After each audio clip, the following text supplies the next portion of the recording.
We are finally doing our first session of the PokePod World Podcast of 2022. Greetings, everybody. My name is KG Prestige, and I hope you guys are looking forward to the shenanigans that will come through in tonight's podcast session of the week. So, obviously, I got a good buddy with me here. Say hello. Hello, everybody. First pod of the year, yay. Hold on. Let me just respond to somebody. Hold on. Okay.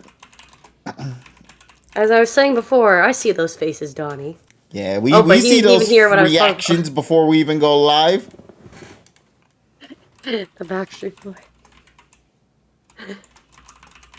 Okay, and let me just make sure. So, everybody, do me a solid. If you guys can hear Polly perfectly fine, let me know so I could tweak things up if needed. And otherwise, if not, then we are good to go, and we can start talking about shenanigans within the week. All right, everybody says loud and clear. See, Polly, you're doing okay. Thank you. And everybody, once again, thanks again for tuning in for another week. I'm very excited with all of you guys tonight to talk about shenanigans that will be happening for this week. As you guys know, there was no new episode of PM 2019. However, we didn't get the opportunity to go and talk about one particular thing, which was the trailer in our last podcast session. So now we're going to take care of it today. And Tyrone is hosting. What? You can do that. There he is. Bang bong. Speak of the man himself. Bang bong. How you doing, buddy? Bang bong. That's great to hear. But I don't even know, what is that from? I think TikTok. I thought it was that was the character from Inside Out. Look, I heard it from. Yes, that is correct, by the way. But I heard it from TikTok. I heard it from the video that Terrell and TSS fucking had in the chat where the guy comes. And I'm sorry in advance that we're starting off so crudely 2 minutes and 22 seconds into the stream. But the guy literally goes, put the birth control in your ass, kill the baby faster, bang bong, fuck your life. That's where I heard it. That's where I heard it from. Oh, and no. I've been laughing for 2 weeks straight. Because the video after he says fuck your life, it shows some guy looking at the camera with a super depressed face and like a piano. An eternal classic, they already say. Oh my god. Also, KG, fuck you for posting that they're putting Totally Spies back, by the way. Why? Because I had to bust out in a song.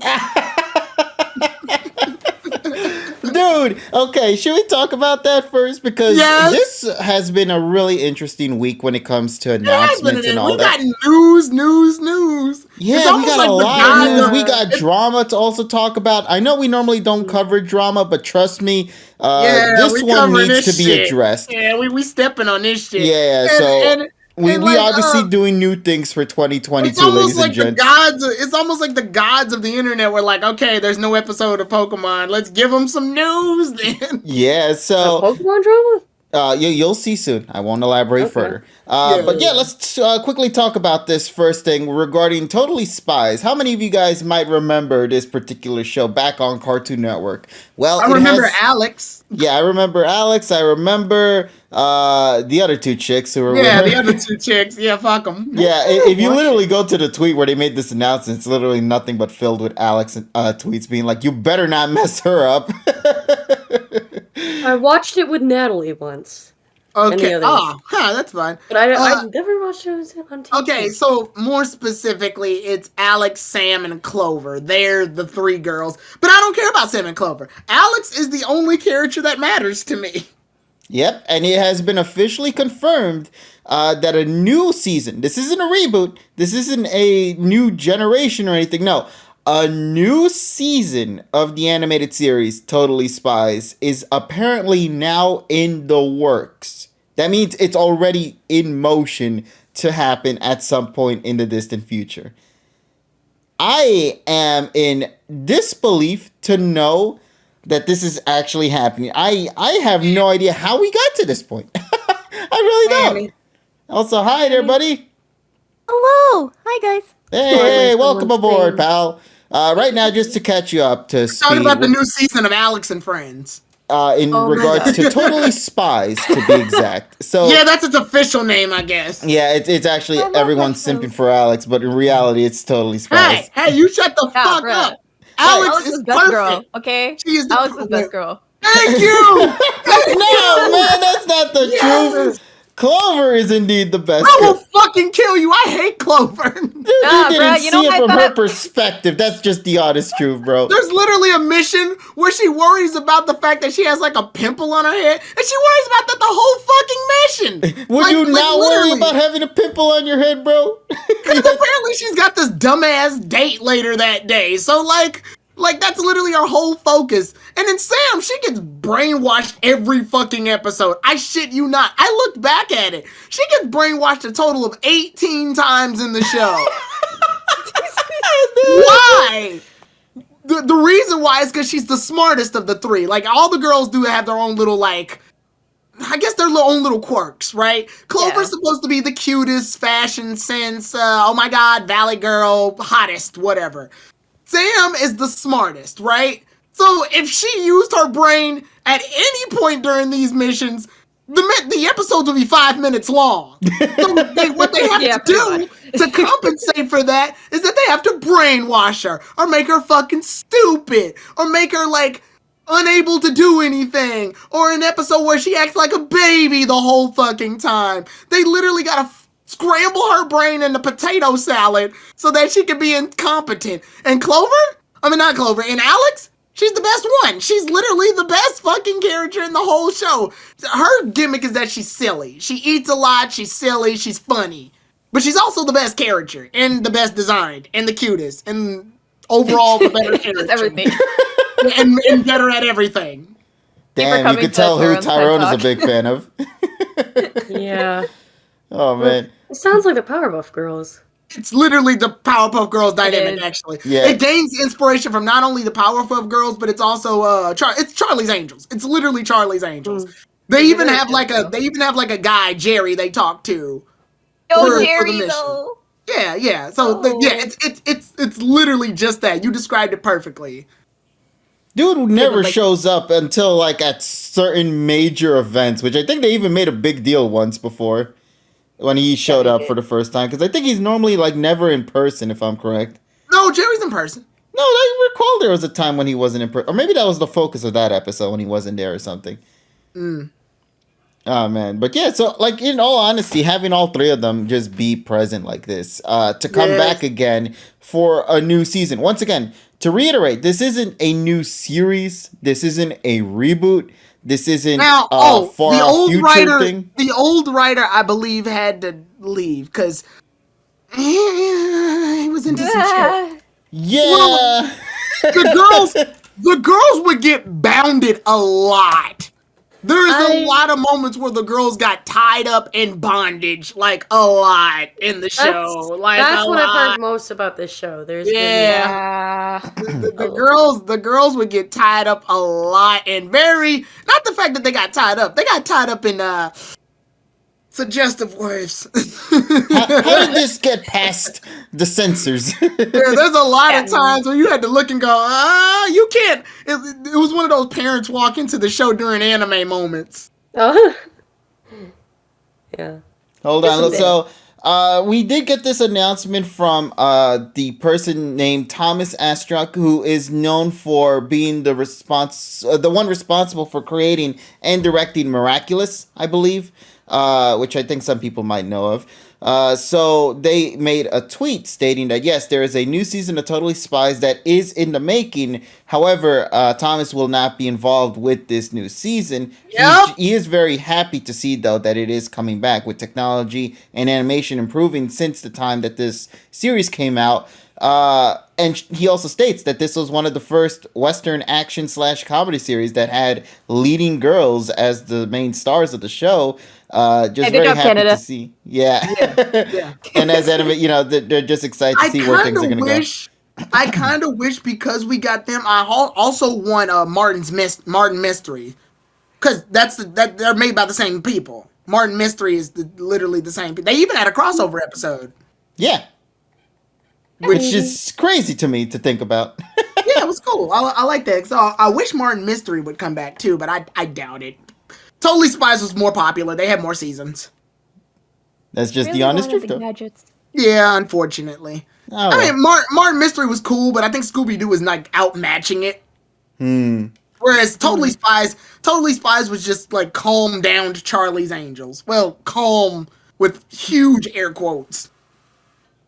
Also, hold on a second. I see somebody else joining the call right now. What's going on here, It's buddy? Evie. No, you don't. Evie. It's Evie. No, you don't. Good, No, you good, don't. good. How's it going, guys? Long time no see. Good. How are you? Hey. I'm glad I'm to good, see you again. good. buddy. Good thing I'm sounding a little bit better because, holy hell, I've been down with the sickness the past couple of days, but I'm doing Aw, better man. now. Yeah, Down it with is the that time sickness. of season, bro, where everybody's just feeling the not so good, you know?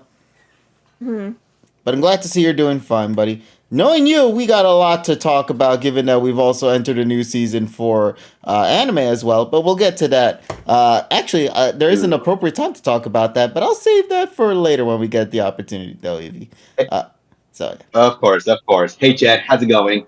yeah, so everybody say hello to Evie. We got an interesting cast of characters for tonight's podcast. Also, I think people might have already noticed, but there is a lack of TSS for tonight's session, and to explain why, he's also not feeling so well. He's been taking care of some things behind the scenes, and unfortunately that messed with his voice and whatnot. So, tonight he will not be present for the podcast. But I hope everybody can still send him his best wishes, and all that stuff. So yeah, best to wish. So yeah, don't worry, it's nothing serious, chat. It's just more so when you take care of responsibilities, just know there's always some kind of drawback at some sort. I think that's the best way to say it. All right, so Also, it's cold outside. oh Jesus Christ, Oh, I know. it's chilly Oh, outside. yeah. It is cold here in California. Dude, I walked outside and it was snowing, and I'm like, all right, this is what we're dealing with today, I guess. Wait, isn't it always snowing in Canada though? Isn't that Can't you like? walk Yeah, I by was gonna say. No, Wait, you mean it's not always snow? you're thinking No! about. Oh, Canada, KG! I'm sorry. I keep thinking because I keep watching too much Canadian shows. They always seem to be in snow all the time. Okay, Uh-huh. And I I'm like, honestly think why they just is it that like you guys don't live in igloos or some shit? that's Alaska, you idiot. Shit. Oh my god. Yes, Well, I right about the maple assume syrup. it's 2022. Let me assume, damn it. Igloos, eh? Alright, the goal this year is to get KG to Canada so we can experience that. Dude, it's not I've been trying to go to Canada for like a bunch of I times now. know! And it's Since when? always stumped me every single time I try going there, at least specifically to Niagara Falls. But I can never seem to make the time or always miss the time slot to get to Canada. And I'm just so sad. That's the bus. I'm so sad. PokePod trip to Niagara Falls. Hey, listen, Yeah, that'll be guys, fun I though. wanna That wave would be fun. I'm gonna wave to you from the Canadian side. Yeah, Come yeah, on. we'll just see like a little tiny figure over there just waving her hands in the distance. Pass the syrup, eh? Straight from Canada's igloos. Oh my god. Get Pika with a Straight phone. from the igloos of Yes. Canada, eh? Hey, I'll take Oh, it. it did, Thank you.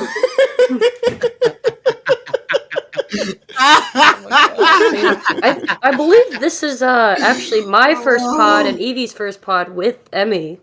All for us, Yeah. actually. Well, actually, no. Emmy was in one session I before. was with, yeah, I was Cake with you and related. Tyrone. Yeah.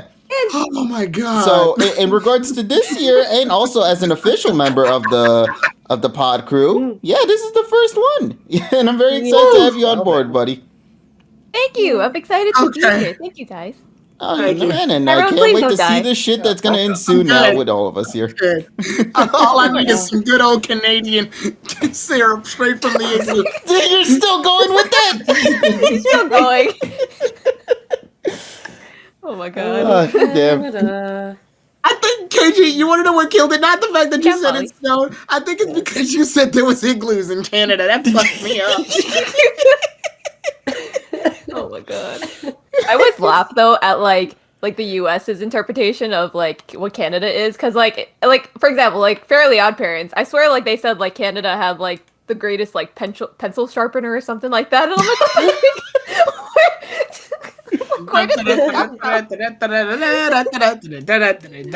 think it's God. you're nicer. That's the impression. Yeah, you guys are tremendously nice. Like, Aw, thank you. I try my best. it's Honestly, the free It's not- healthcare. Literally, healthcare is so expensive in America. It pisses everyone off. That's why they're so mean. Yeah. Wait. What about the South Park representation of you guys? Aren't you guys always able to like open your mouths in ways Oh that? shit, Amy can do that. What? What? Enlighten me. I haven't watched South Park, so I watched little bits and pieces, but I don't know. Okay, so the characters that every character in South Park is made with this like construction paper type of animation where they all look like construction paper at first, and when they move their mouths, it goes up and down. But when the Canadians move their mouths, the whole top part of their head goes up and down. So it's almost like they're like So when they talk, like Terrence and Phillip, when they talk, Yeah. their heads are literally bouncing up and down with every movement every time they say a word. Oh my gosh. Yeah, Hold on, let me get an image real quick so I can show it on stream. Yeah. KG, show it on screen because it's because they need to harder know. to explain verbally instead of show visually. Yeah, it's better to show an example here of what exactly is. I think this is Philip. There it and is. Terrence. There it is. As you can see, when he talks, his mouth literally opens up completely. They're the only character. The only characters that do that are characters from Canada. They move their mouths like this. Also, for some reason, their form of English is the exact same as ours. However, they always seem to add an additional word at the end where they say, like, I'm not your friend, guy, or, buddy. I'm not your friend, buddy. Yeah, exactly. They say buddy. Nikki, you're Canadian after no. all. I knew it. Was I actually adopted? Was I Canadian this whole Get time? ready for the PokePod South Park edition. Bow, down, down, down, down. And you're just gonna step into Canada and he's gonna be like, I'm home. Suddenly my mouth opens up like killed that. Richie, you bastard! Oh my gosh. Oh man, I just only started watching South Park recently, which is why I was able to actually make this sort of reference as is, just because of that. Oh man, but yeah, South Park was a show and a half. Whoo, buddy. But yeah, so overall, what were we talking about again? Oh no. We started off with Totally Spies. Yeah. Then we got into the weather and how cold it was. Oh yeah, it is cold this And then- time of season. Cold Canada. So KG's Canadian. That explains his niceness. Yeah, it's just part of the Canadian blood. We just can't seem to Exactly. be negative. It do be what it is, buddy. It do be like that, eh? Yeah, Uh-huh. yeah. It Hey, be what there. it be. It do what it do, eh? Yeah.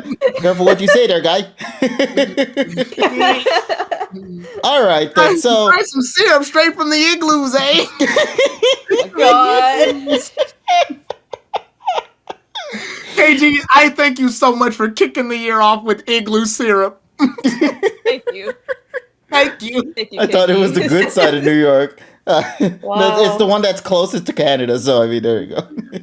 That's true. Yeah, exactly. So, all right. What do you guys say we move ourselves Let's into the do next it. topic? All right, So, I know we're not normally ones to talk about these things, but it kind of needs to be talked about because drama's always a thing, and I want to make note real quick that this is something that's happening, unfortunately, and it's only been resurfaced last week.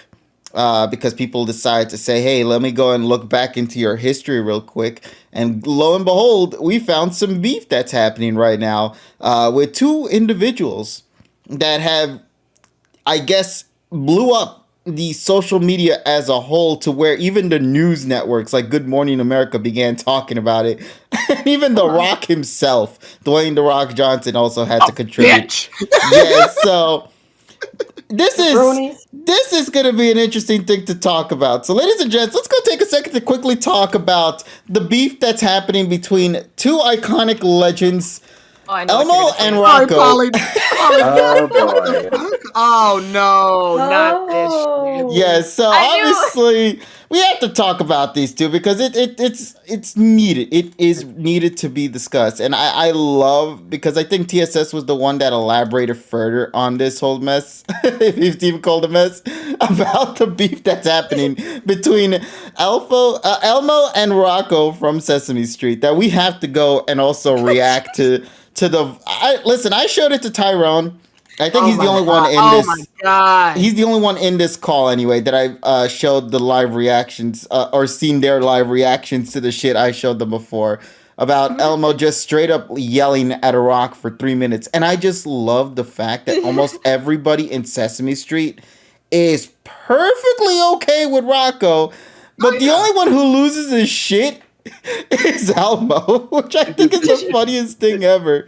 So Hey, Probably the- Natalie probably showed the me a only picture time. where Merrick's face is like, you know how Merrick's face is zoomed into the camera where you can see nothing but his eyes? yeah. They Oh, did yeah. that with Elmo. They did that in with one Elmo. shot. Yeah. Yeah. That's a true shot. Okay, so you guys in the call can actually go take a look at this as well because I'm also going to show this on stream too at some point. But we need to take a look back and just see how this beef is happening between poor Elmo and Rocco, the Rock, everybody's lovable favorite Rock. So, what do you guys say? Join me real quick for an adventure through the world of Sesame Street for like a second, and let's have some fun with this because this shit needs to be seen to believe, is what I gotta say. I'm not kidding, man. I seen some fan art of this, and bro, the fan art that they have is beautiful. let's go take a look, chat. God damn it. Oh, wow. Hey, could I please play with you too? Please, please, please? Elmo was going to play with just Gabby, but, Elmo can tell that Zoe really wants to play. So, yeah, Zoe can play too. All right! Yeah, we can all have fun together. Oh, good. And you know what? I just love this so much. Also, I gotta pause every now and then just to make sure we don't lose our shit here with the VODs and whatnot. But as you can see currently at this moment, Elmo seems perfectly okay, right? Everything seems all fine and dandy here with we Elmo's go, character. I don't know about that. The lady's And then very cool. that's when our girl here, Zoe, in the bottom left, and her pet Rock decide to have a little bit of fun. Uh-oh. Rocco! He's fucking dead. Like, I love the zoom ins too. And he wants to play with us. Zoe, Rocks can't play. Oh, Rocco can. He's a very special rock. He can do anything. Go on, say hello, Rocco. Yeah, Rocco. Elmo didn't hear anything. That's because you don't speak rock. Well, My boy gave up. He saw that shit. He's like, oh shit, man. Oh, well, fuck me then. 10 out of 10. Like, I love this shit so much, bro. It's so good. It is so good, bro. He lost his shit. Like, he's just like, oh, well, I didn't hear anything. Nah, that's fine. And the lady with him is just going straight with it. Oh my god. She's like, this isn't fucked up at all. Like, I can still show off more clips as well. Like the cookie clip, of course, I think is what initiated this whole situation. That's We what need to popped take a this look. off. Yeah, we need to see what kicked things off on social media, bro. Let's go to that real quick. Wow, great. We need to see these. for you. Thank you. What you got? Oh, I didn't even realize the casket is there. Oh, you got Sesame Street always got good cookies. Good job, Sesame Street. and I got peanut butter swirl. Smells good. All right, so there you go. So let's see. Everything is all fine and dandy. You got my boy Elmo over here getting that good old choco chip cookie right there, and our girl Zoe over here getting her favorite Peanut butter snack of all time, right? Which I want to. I'll wait till the conflict starts. Okay, let's show this off then. Okay, so you're seeing everything go on, chat. All right, let's move on into the All next. right, let's go. Good. Gabby. Yeah. Are you forgetting somebody? Oh, Rocco. Yeah. Right. Yeah, she low key kind of checked out too. She's like, "Can I go with it?" Yeah, she's like, Rocco, I right. got the patience of a saint. Here we go. Dude, a lot of people lose their shit, man. There you go, Rocco. Ooh, oatmeal raisin. Boy, that's Elmo's favorite. Oh, Gabby, can Elmo have an oatmeal raisin cookie instead, please? Oh, gee, Elmo, that was my last one. Oh, that's okay, Gabby. Elmo will just take this one. No, wait, Elmo. Rocco says that he wants the oatmeal raisin cookie. Rocco's a rock, Zoe. Rocco wants the difference. The camera shake, what the Camera shake fucked me up, bro.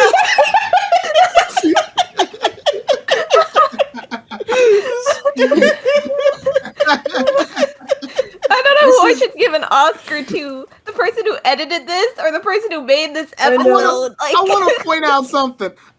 First of all, as much of a conflict as Rocco's being right now, the real instigator of all this is Gabby for making the cookies randomized as fuck. Like, Why did she individually make a chocolate chip, a raisin, Right. and oatmeal, and only have one of each? orchestrated? Oatmeal over Look, chocolate. I know this is Rocco and Elmo's beef, but she orchestrated this chaos, all right? the gaslighter. Oh my god. She fucked with the biggest tyrant of them all, supply and demand. It's okay, Rocky. Take your time. Oh, they get a picture of that actually. Elmo comes to Patrick and goes, he can't enter the race. It's just a rock. It doesn't exist. I was gonna say somebody had better done that. No, somebody did do They that. did. Yeah, They and then did. they showed a follow up. I think where his pet rock did win, Yeah. and I was just in disbelief by that. Yeah, and then they also have one where Rocco talks back to Elmo, like you get to see it from Rocco's perspective. It's Dwayne the Rock Johnson going, "Shut up, bitch." Let's continue with this then. I'm curious to see how far this edit goes. It only got like 20 seconds left. Let's take a look. Let's keep going. You can't have that cookie, Elmo. Rocco wants to eat it. How? How is Rocco going to eat that cookie, Zoe? Elmo, Rocco doesn't even have a mouth. He is too alive. Boy. Love that shit. Copyright. Oh my god. These puppeteers are so talented. Like, Yeah, I mean they've been doing it for years. They've been yeah. It's funny because I feel like this is probably a repressed or like unlocked memory because I was 4. I'm guessing. I when that was episode- 4. No, like I probably might have seen this beef, but I forgot all about it because I loved Zoe as a kid. Well, let's some research real fast. While y'all do that, I'm gonna do some research. I'll be back. All right, you go take care of that. I gotta continue showing more clips. There's one clip in particular I need to show everybody if I could find it. This is what I think is probably my favorite clip out of everything we've seen from. Oh, here we go. Where Rocco makes Elmo go berserk is Hey, what Polly, this one is I'm called. almost certain you weren't 4 because this episode happened. Its first appearance was in 2010. Oh, I thought somebody said it was 1999. Yeah, Rocco appeared way early in the show's life. Let me see. Hold on. I think the clip might have been from 2010, the one that you saw right Then now. I most certainly was not 4. But Rocco has appeared in the series for a while, like a good while. That's why Elmo has so much issues with him. In fact, let me show you guys real quick what I think is probably the most, I think the biggest, most iconic moment that really pissed off All right, Elmo. Polly. So Rocco's first appearance is actually in 1999. So you might. There we Was it the movie by any chance? It's Sesame Street Zoe's Pet Rocco. That's literally the name of the episode. Oh my god. That is beautiful. Where it all began. All right, Yeah. let's watch this clip together then, guys. Yeah, go ahead. All right, let's go. Let me see how this volume is like. Yay! Oh no. Yay! Rocco is in a movie. Let's hear it for Rocco. Oh, it is the movie. Yeah, this isn't a movie. Rocco great, Elmo? Yes, he was great. Now, Elmo can finally tell everyone that today's number is... Elmo, tell me. you. Great. Today's number is 12. Rocco says the number is 12. Look at him. Oh no! Listen, Look man. at his eyes. Let me. Look at his eyes sink into his head. Now, let me just say something real quick. I gotta give respect to Jim Henson for somehow allowing expressions like this to exist in these puppets. Because I don't think we've ever really, like, put into consideration, like, how much effort they had to go into making that. I think the closest we've ever gotten to this level of irritation is when Kermit is teaching this girl how to say the alphabet. And every time she gets to a certain letter, she just sort of devolves into a 4-year-old because she is one. And he goes, A, B, C, D, E, F, Cookie Monster. And Kermit just has it up to here.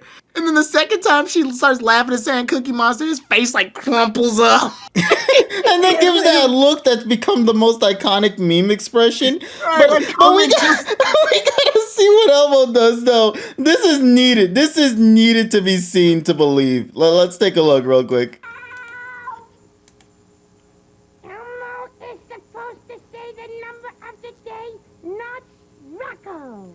Well, Rocco says you were taking too long. He couldn't wait anymore. Eyes are not facing down anymore. Oh God! Oh, that's still cursed. Oh, He's about to go ham on the stone, bro. I had to pause it because we can't show that shit on screen. So, but it's the way he tilts his head, bro. It's the way he just slides his head to the right that kills me so much. He's crunched and then just like tilted. Yeah, that's the one, Polly, right there. the smushed face. Yeah, the smushed face. I So love you had it. to beat his ass with the number 12, bro. Yeah, bro. But like it's the way he pans. Look at that. And like, look at the little shakes. Went from 3D to 2D so fast. And I'm so obsessed.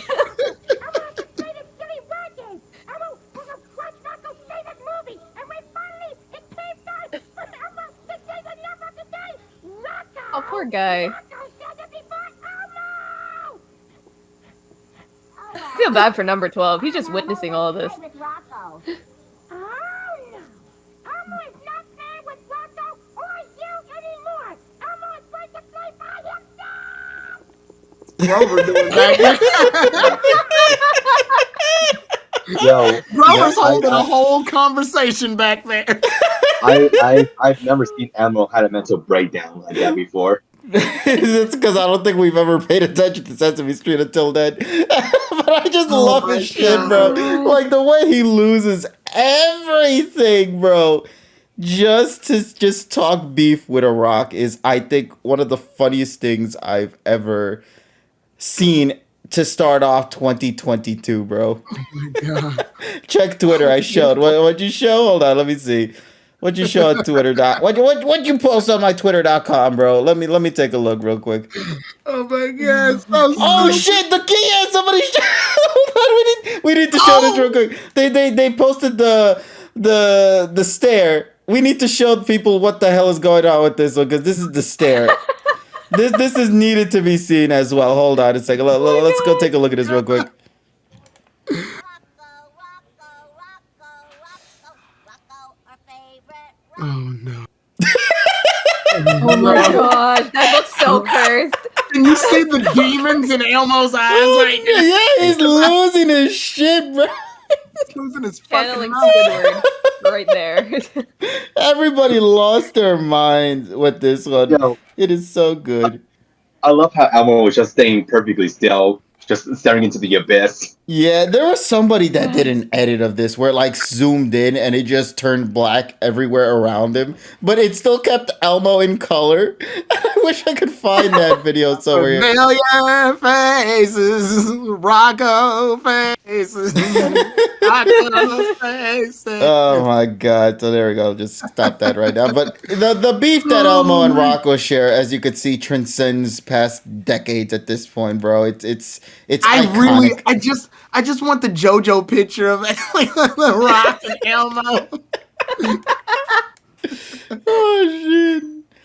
I just love him so much, bro. Hello, darkness, my old friend. The Boulevard of Broken Cookies. What the fuck? It's titles now. Oh shit! Oh my god, I love that stare. What they call it, the Kubrick stare. That's what it's called, the Kubrick stare. Yeah. Oh god. Oh man. Oh my goodness. And with these hands, I hold the fate of millions.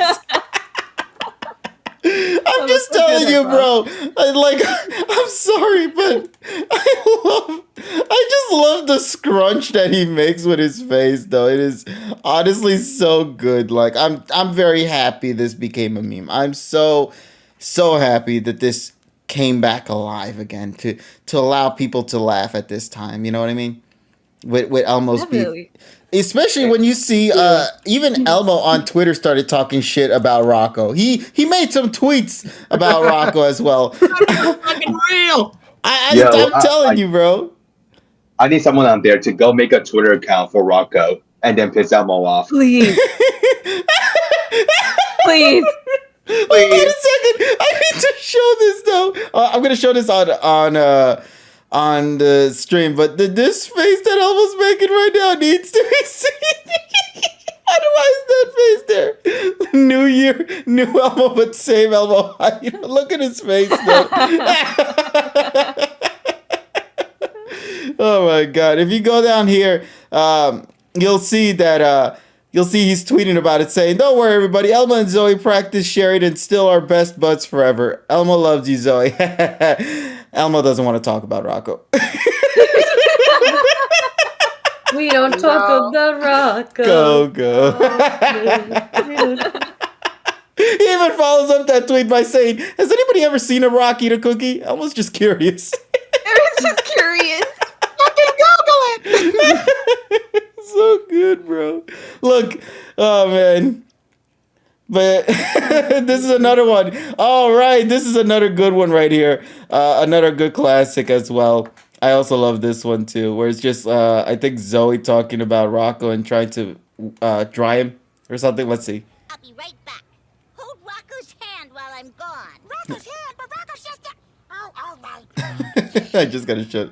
God, his face though. That's not Rocco's hand, that's his butt. Oh, no, it's gross. Sexual harassment. That pretty much is the case. Yeah, it's touching his ass right there, bro. And I just love that. Elmo's just like, oh shit. Literally. Oh man. So yeah. Overall, if you guys love your Sesame Streets, know for a fact that shit's getting revived now thanks to all these memes. Hashtag Elmo's over party. Oh no. Yeah, even Big Elmo, Bird be also careful. came out at one point and talked about how he didn't like Rocco because he's like, this birthday's party pretty great for a rock. rock. Look, Big Bird's sliding in some of his comments. It's so good. Oh man, I needed to share this. I know it's not real beef or real drama, but that shit is something I feel a lot of us needed to just kind of know and learn about because everyone needs a good chuckle here and there, and I think that was that was for me. Drama. Positive drama, Yeah. exactly. There you go. Positive drama. That's just beautiful to look at. So Exactly. And Elmo better be careful because if Elmo's not careful, Elmo's world is going to become Rocco's world. Okay, we don't want that. Okay. About that, Emmy. yeah, allow me to introduce you to this show called Rocco's Modern Life. Rocco's About Modern that. Life. The minute she said that, I was like, oh. I like how we both came with the same solution there. Oh my gosh. Oh man, allow us to introduce ourselves with this one. Uh-oh. Oh, man. Actually. You know that whole, well, yes, but actually no. But that's pretty much it for him right there. All right then. Whew, that was fun. Nice discussions for our boy Elmo and Rocco. Elmo challenges Brock to a gym battle. Geodude use tackle. I can tackle each other. Okay, so what do you guys say we move ourselves into the next topic then? Yeah. Yes, brilliant way to start out this year. Yeah, we're starting off strong with pure comedy. Now let's get into some serious discussions. Okay, well, not really serious, but it is a alert. I should start saying. There is now, and people in the chat are mentioning, Pokemon Legends Arceus is expecting to be leaked in a couple of days on Wednesday Yeah. specifically, where they're mentioning that obviously people get review codes for Legends Arceus to, distribute and let people know about the game and whatnot so that they can do their review before the game drops. There's some not so nice people in that mix. And unfortunately, this also will cause into some controversy because there will also be leakers amongst the reviewers. And therefore, the leakers will come in and start doing stuff where they'll reveal and spoil plot points about the game before it even releases. So this is a bit of a heads up on that note. Pokemon Legends Arceus leaks are probably happening sometime this week. So if you guys are on social media like Twitter or YouTube, because thumbnails are going to be like that, expect a bunch of shit happening your way for Legends Arceus. I think even Nintendo straight up said, yo, we're only giving 100 review codes out there. We're not giving like how we usually do. We're only giving like 100 review codes out there for people to use to play Legends Arceus right now. And that's really it. So, I don't think it's going to be super big, but I still believe that it's still going to cause some controversy. And even if there's like 100 people, then that would mean that out of that 100 people, they'll be able to easily locate who's actually the one that's leaking all this shit out. So, yeah.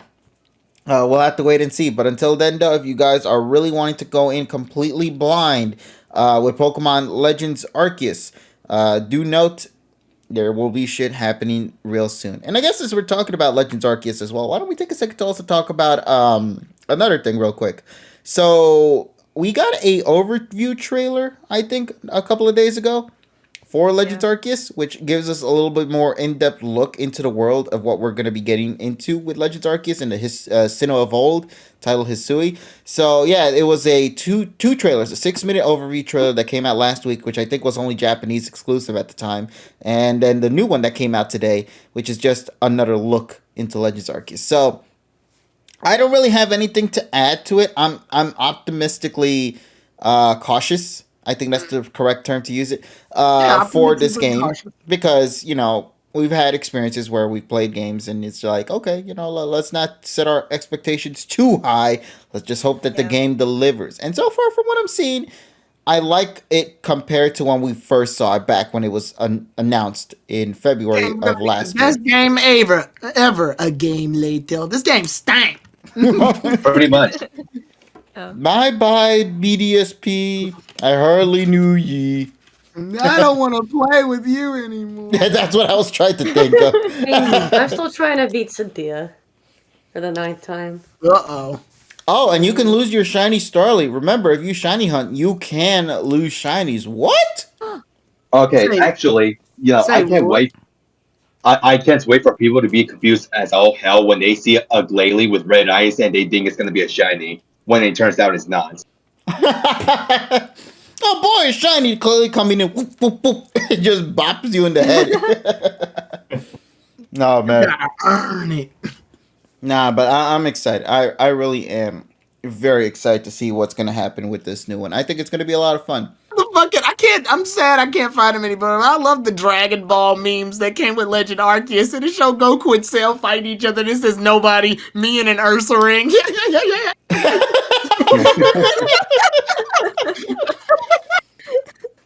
So fucking stupid. But it's that shit I love so much, bro. Me and some random Pidgey I found in the forest. My favorite one will always be that one gif of the fighting bear when he punches him in the nuts. Oh my god. Yeah, me and Ursa ring. That shit will always be great. But hey, that means I can finally square up and beat these suckers so I can go and get my Zorua buddy somewhere in the mountains, bro. He's going to be my first mon to catch. I do wonder how far and how restricted this game can be. Because I hear a lot of people mentioning left and right that this game is meant to be treated similarly to that of Monster Hunter. So I don't know how or what that means, really. I'm not really much of a Monster Hunter aficionado here. Pocket monster hunter, if you will. God damn it. But Tyrone, I know you are into Monster Hunter. So do you think you have any idea what this could mean or indicate? It means they're going to whoop our fucking asses. That's what it means. Oh, shit. If you want me to be nice about it. But isn't that a good thing? Don't you want a challenge? Level 5 Shanks fucking tears us up from the start of the game. And it plays, what's that one song when Link dies in fucking Breath of the Wild? That bone. Yeah, the game over. Yeah, the game over. From Please tell me a rock will just fly out of nowhere and just hit you in the head and knocks you out. Player has fainted. I need. Oh my god! Imagine if you were flying in your bird and it hits you. Would you just fall down and collapse? I need to know. Oh my God. Can we fight Pokemon in midair? Well, like if they hit you, will you fall out of your Birdmon and fall down to the ground and just do ragdoll physics and just die there, black out? I mean. So on a serious note, obviously they have boss Pokemon like I forgot what the Scyther's rock type evolution thing is supposed to be. Excelsior or something. Excelsior. Or Axorus or whatever the fuck. Cleaver. Is it Cleaver? Cleaver? It's Cleavor. Okay, I get it. Like Scizor, Scyther, Cleavor. That makes sense. Okay. Oh, wow, I'm dumb. I was thinking of a completely different word. I'm so and it's stupid. a rock, paper, scissors situation. Okay, I get you now. No, okay, I'm so so mad at myself. Cleavor, when you fight Cleavor, obviously it's not going to be as simple as beat it up and throw a Pokeball. It's probably going to have some like phases where you beat it up, and once it gets to a certain health, it might run away. And your goal is going to have to be to chase it to where it's running away from, because it's running away so it can basically heal itself at that point. And obviously when an animal or a monster in Monster Hunter gets into like a desperation mode, sometimes they'll do attacks that are like they do way more damage, sort of like a pinch mode situation. So that might be the case where like you get a Pokemon down to less than half and they wind up changing their attack patterns up. So you're going to have to think more strategically of how to fight them. I don't know, throw your Piplup at it or something. Like, Go Pingu. strategy for every situation. Throw Piplup at it. When in doubt, throw your penguin out. Oh, no. I'm not throwing Piplup to win. I'm throwing Piplup as a distraction. Penguin decoy, let's go. Ah, shit, this is the original Pokedoll. What did you think throwing a Piplup would do? It slowed you down, didn't it?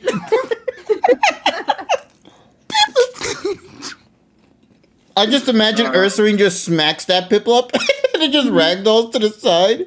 Oh, It still no. chases after you. What's that one song that doing? That one song when the machine chases you in Breath of the Wild. Like that I still love the joke with the video where it's like you're in the grass and Rowlet's in the grass with you, and the minute you step on a twig, it goes, and the Garchomp immediately looks at you and is like, Oh yeah, the animation somebody did. Oh my god.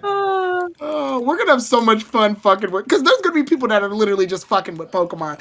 Like, they're not even gonna try to catch them. They're gonna see like, oh, how close can I get without, getting caught? Dying. Yeah, pretty much. Everybody's gonna be the Crocodile Hunter, Pokemon Edition. Here we have a level 70 Garchomp that can rip your arm off of its socket like a twig on a branch. Let me go fuck with it. She's gorgeous, isn't she? The way she slings my ankles around. Oh my gosh. You know what I can't wait for the most? She's though? a beaut. You know what I can't wait for the most? I'm gonna be real with y'all. I can't wait for the mods that are gonna come with this, because Breath of the Wild got modded immensely by some of the things. So like they replaced characters like the giant beast with Shrek, and now that we have Roman mons in like this big world and all that, I really want to see what the modders can do. Like I need to see what the mod community is going to be capable of when it comes to this sort of thing. And I need them to do something like that. I need them to show me that they're capable of doing some things, because I want to see motherfucking Shrek over here in the side while Thomas the Tank Engine is over here just strolling his creepy little ass over to you. Like I need shit like this. Look at this, man. We saw in the trailer that when the character gets hit, they do make a noise. So there's voice acting in Pokemon now. Yeah, there is, and I can't wait for it. Hi, my name's Steven. I play the voice, the very first voice of a Pokemon trainer in a Pokemon game. All right, and action. All right, you can leave. Get out. Don't play us. You check with me in the man. Wait, no, I wanted to do. Get this man out of here. They're dragging his ass away. Wait a minute, but don't people want me to say words? Get the security. Get this man out of the fucking office. we don't charge him for this shit. I don't know what's worse, that or like the auditions for like who can be the voice actor. Just imagine that. Give me your best grunt. Yeah, okay, good. We'll call you if we need you. How's it going? I'm Phil. I work. I'm under a lot of pressure right now. Don't worry, you're fine. Your line is just All right, and action. God damn it! Get this man out of here. Like I really hope one of them straight up just has somebody actually punch him in the gut. So it's like, like that. Wow. Yeah, it was good, but I wasn't really feeling it. That hurt. Like that kind of shit. I need that shit. So somebody needs to show these demo reels, man. I need to know how the hell they thought, okay, we just need you to say one line. And congratulations, you're now a voice actor. Oh, sweet. What do I get? Nothing. Now get out. What? Just get punched. I want somebody who's really good, but they just didn't get their lines at all. They're like, all right, your line is and action. As I stare deep and cold hard at the Ursaring that's staring at me. One Pokeball. One journey. My companion Rowlet next to me. Here we go. Get this man the fuck out of here. Give him the X. I am the voice actor of iconic characters like Goku in the Dragon Ball Z series. Nah, I don't care about that shit. Give me your grunts, yeah. And he doesn't do one. He's just like, oh shit. That's a scream, not a grunt. Get your ass out of here. Wait, Sean Trammell also does he do Morrison? Yeah, he does Morrison. I think he also did Lucario. Which is funny because no, I don't think it was Lucario. Morrison's Japanese voice actor is Masaka, which is Goku in Japanese. Mm-hmm. Oh. Yeah. Mm-hmm. Pretty cool. Oh, he also does Cyrus. Yeah, Goku. Cyrus. Sean Trammell does Cyrus. Yeah. Yeah, so And Jimmy. I'm excited for Legends. I can't wait. Oh, he did voice Lucario in the movie. Okay, so I was right. So yeah, I'm excited to see what the next iteration of this Pokemon game is going to give and offer us. I'm curious to see if it'll be good, if it'll be an adventure that everybody will enjoy, or if it'll just be another dud that we can just look forward and be like, okay, at least they tried. Let's see what the next Legend Arceus happened. That's the worst thing to say, because this game feels ambitious for what it's trying to achieve. And I hope it delivers. I really do hope it delivers. Same. Like, I remember when the trailer first came out, like, and I think that's also when they showed the trailer for BDSP too. Like, I remember watching that trailer, like, for BDSP and being like, oh, okay, I guess it's cool. Cute chibis. And then Legends Arceus came up, and I'm like, oh my gosh, like, I freaked out so much, because I'm like, yo, this looks so cool. This is what I've always wanted a Pokemon game to be. So I have, like, high hopes, but I'm trying to keep them low because I don't want to be disappointed, because I'm tired of Pokemon disappointing me. So Welcome to the club. Described everybody in the fan base, I think. Welcome to the club. Legit. So I'm like, all right, but like just having that excitement again was really nice. So even if it was just for like a minute or however long that trailer was, so I want to have some faith that they put a lot of work into this game, especially because like I think another game development company, like they did BDSP, right? So then Game Freak could focus on Ilka. Yeah. Arceus, right? Yeah, exactly. So because they had more focus Okay. on this game, I like to think that it will be good, right? Maybe. I don't know. We'll find out. Hopefully, it's Yeah, good. well, we'll see. Who knows? Famous Who the last hell words. knows? Famous last word. The only thing that's jarring to me about this game is the fucking Arceus phone. Like, that's the only thing that sticks out in Yeah. this otherwise very authentic experience. It's like, all right, you're in the Edo period of Japan, and you get to witness all the diverse culture and the limited resources. Cell phone. It's a cell phone. They could have made it a Sheikah slate. They really Yeah, could. they could have made it a Sheikah slate, honestly. Nah, it's just Or, a like, straight up cell have, phone like- with GPS and shit. Nope. Yeah, cell Like phone. have It's like not. Hisui and Pidgeys like delivering. Well, right now you got Hisui and 4G, so get used to it. They never got to 5G just yet. It wasn't that Just time. for the 4G. Oh my goodness. Just like in the 90s. So, like, who's the provider? Oh, they could have made it a pager. Yeah. Oh, God. You know what's weird? There's a Chronicles episode where they get something delivered by Pelipper mail, and like the Pelipper comes in to the Cerulean City gym and like delivers like an actual envelope. But That's in this actually a game- reference to a game, surprisingly. Oh. Yeah, Yeah, if you guys that's, play um, Pokemon Mystery Dungeon, Dungeons, yeah. Pelipper Mills. That makes sense. Yeah, although I think that was like, you know how Pokemon Quest was also recently in one of the episodes of JN at some point with the Pikachu Quest Oh, yeah. model. So that's kind of something like that where they're throwing nods of spin-off games into it. And I think that's what they're going to probably do with one of the characters soon we're going to see in JN in just a couple of... Although Well, I've always looked at every like carrier Pidgey or all the flying type Pokemon that carry mail, and I'm thinking to myself, and I know this sounds so fucked up, but I thought about it the minute I saw it. Why not just use Abra? Like, I always got it. Like, that always pops up in my head. Abra can teleport. Like, that's instant mail. Actually, they did that at one point, didn't they? In the Johto games? Right, like, cause in Johto you can use Abra to teleport back home. Yeah, Right. it was in the league, I Yeah. think it was. Yeah, and Abra, and also if you have an Abra on your team and it uses teleport teleports you to the closest Pokemon Center that's near you. So kinda.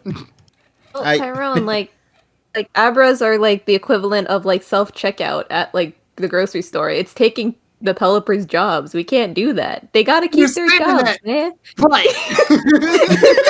But it's teleportation. yeah, But their jobs, man. The Stupid Pelipper's have to Boo provide too. They have families too. Okay, They have to put Understandable. food on the table. Understand? I get all of that. But what animation? teleportation. No, And I. Well, I can't argue with that. Oh man! All right. So what do you guys say? We move on into our next topic then.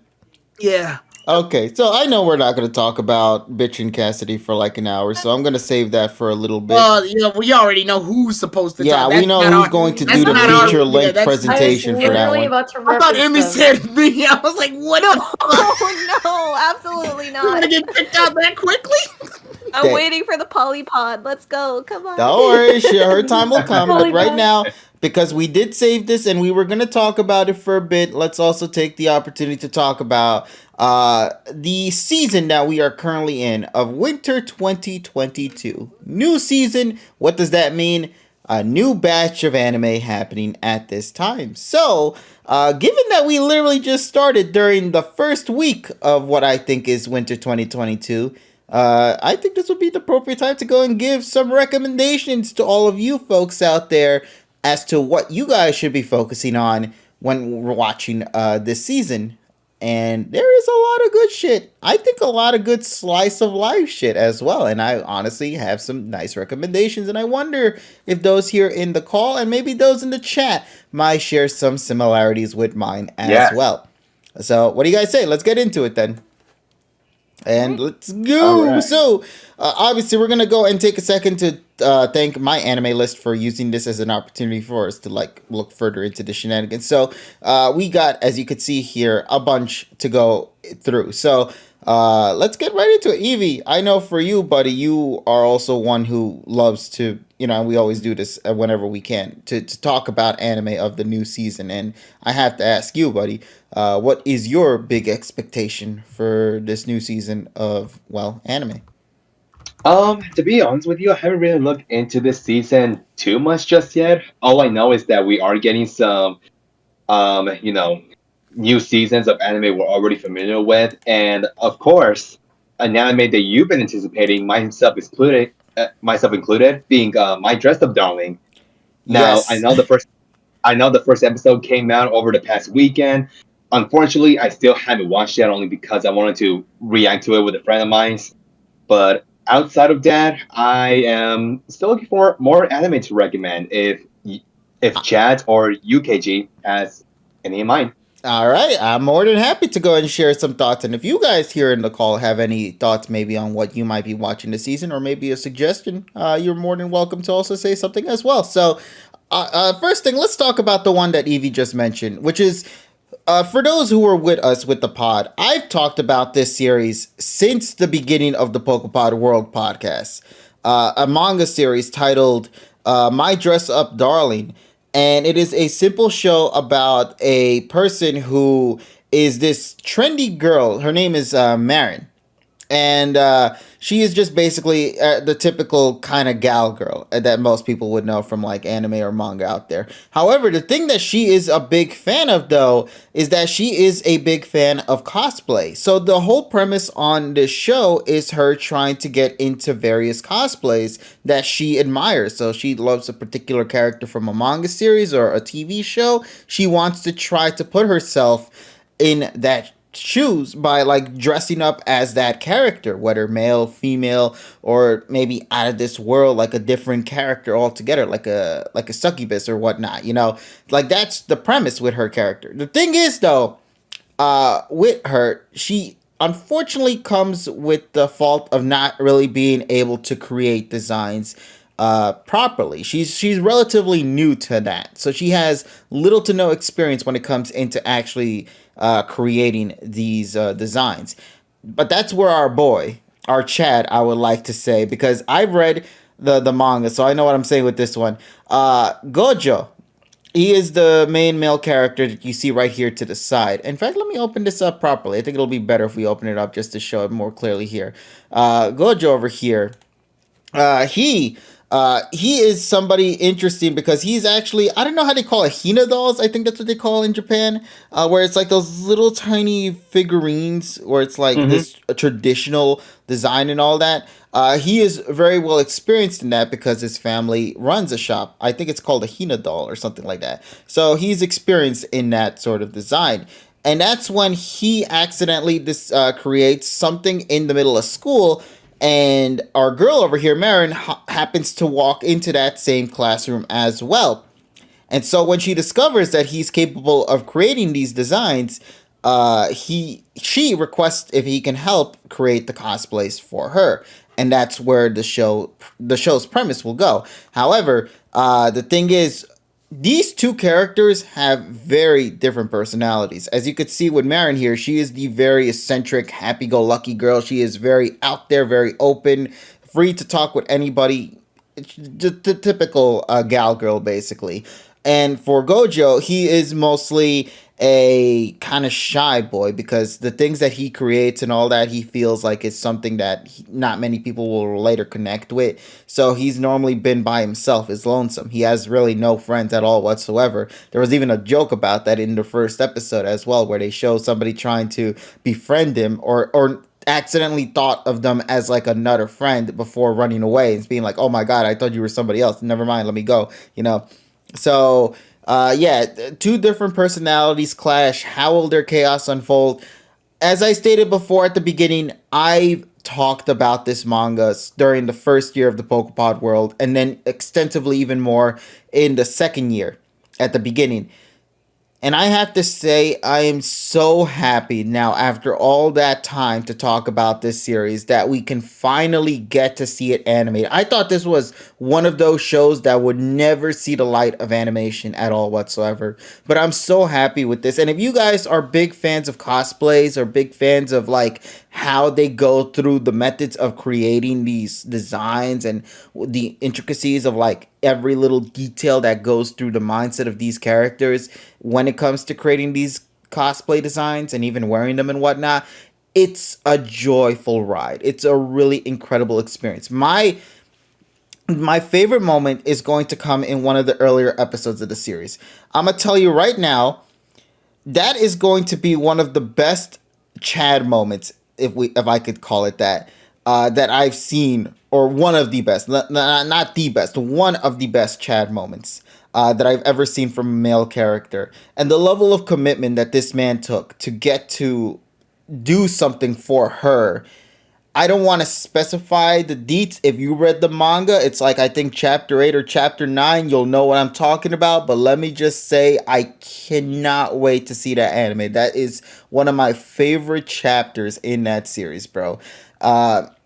I really admire it because he really was a very determined man just to get this work done. But I think what hurts even more is that when you get to the following chapter after you get that big moment and the revelation about this, it hurts even more. Because there was like, well, actually, never mind. I won't say anything on it. I really, really want to recommend it. Did I cry? I got the feels, bro. Let's just say that I got feels for it. I never really cry with manga. It's very hard to do that, but it definitely hit me in the strings with that one. This is, to me personally, my most anticipated anime of this season. I know for people it's Attack on Titan, or it's like the new season of Demon Slayer, or Takagi, san, like all these other ones. For me personally, though, it's this one. I really admire this. It's one of my favorite mangas ongoing currently, and I would love for people to give it a shot. And I'm so happy I can go on Twitter and just seeing like these Marion appreciation tweets or posts on there, and I'm like, it's so good. People are starting to learn about it, and I hope more fans come out from watching this show, bro. So, once again, very, very high approval from the first episode. Loved the first episode so far. Animation looks nice, polished. Opening song is catchy as hell. Speaka, I think was the name of the singer that's working on this opening. Love it. Animation looks beautiful there too. Yeah, all throughout, super, super excited to see what they got to offer for this new season. So, not much more to say other than that. I'll just note that the people who's working on this is somebody to look forward to. So it's even a new cast of characters from what I've seen here. Like Sugata Hina is not relatively new to like actually they're kind of relatively new to certain ones here. VAs. So I'm very excited to see how they're going to offer their contributions to the show. But for the first episode, though, gets my thumbs up on that part. Of course, if other recommendations, like, just to quickly go through some. If you guys are big Attack on Titan fans, let me straight up say right now, the final season part 2 is out. And I'm seeing nothing but this man's face on Twitter, bro.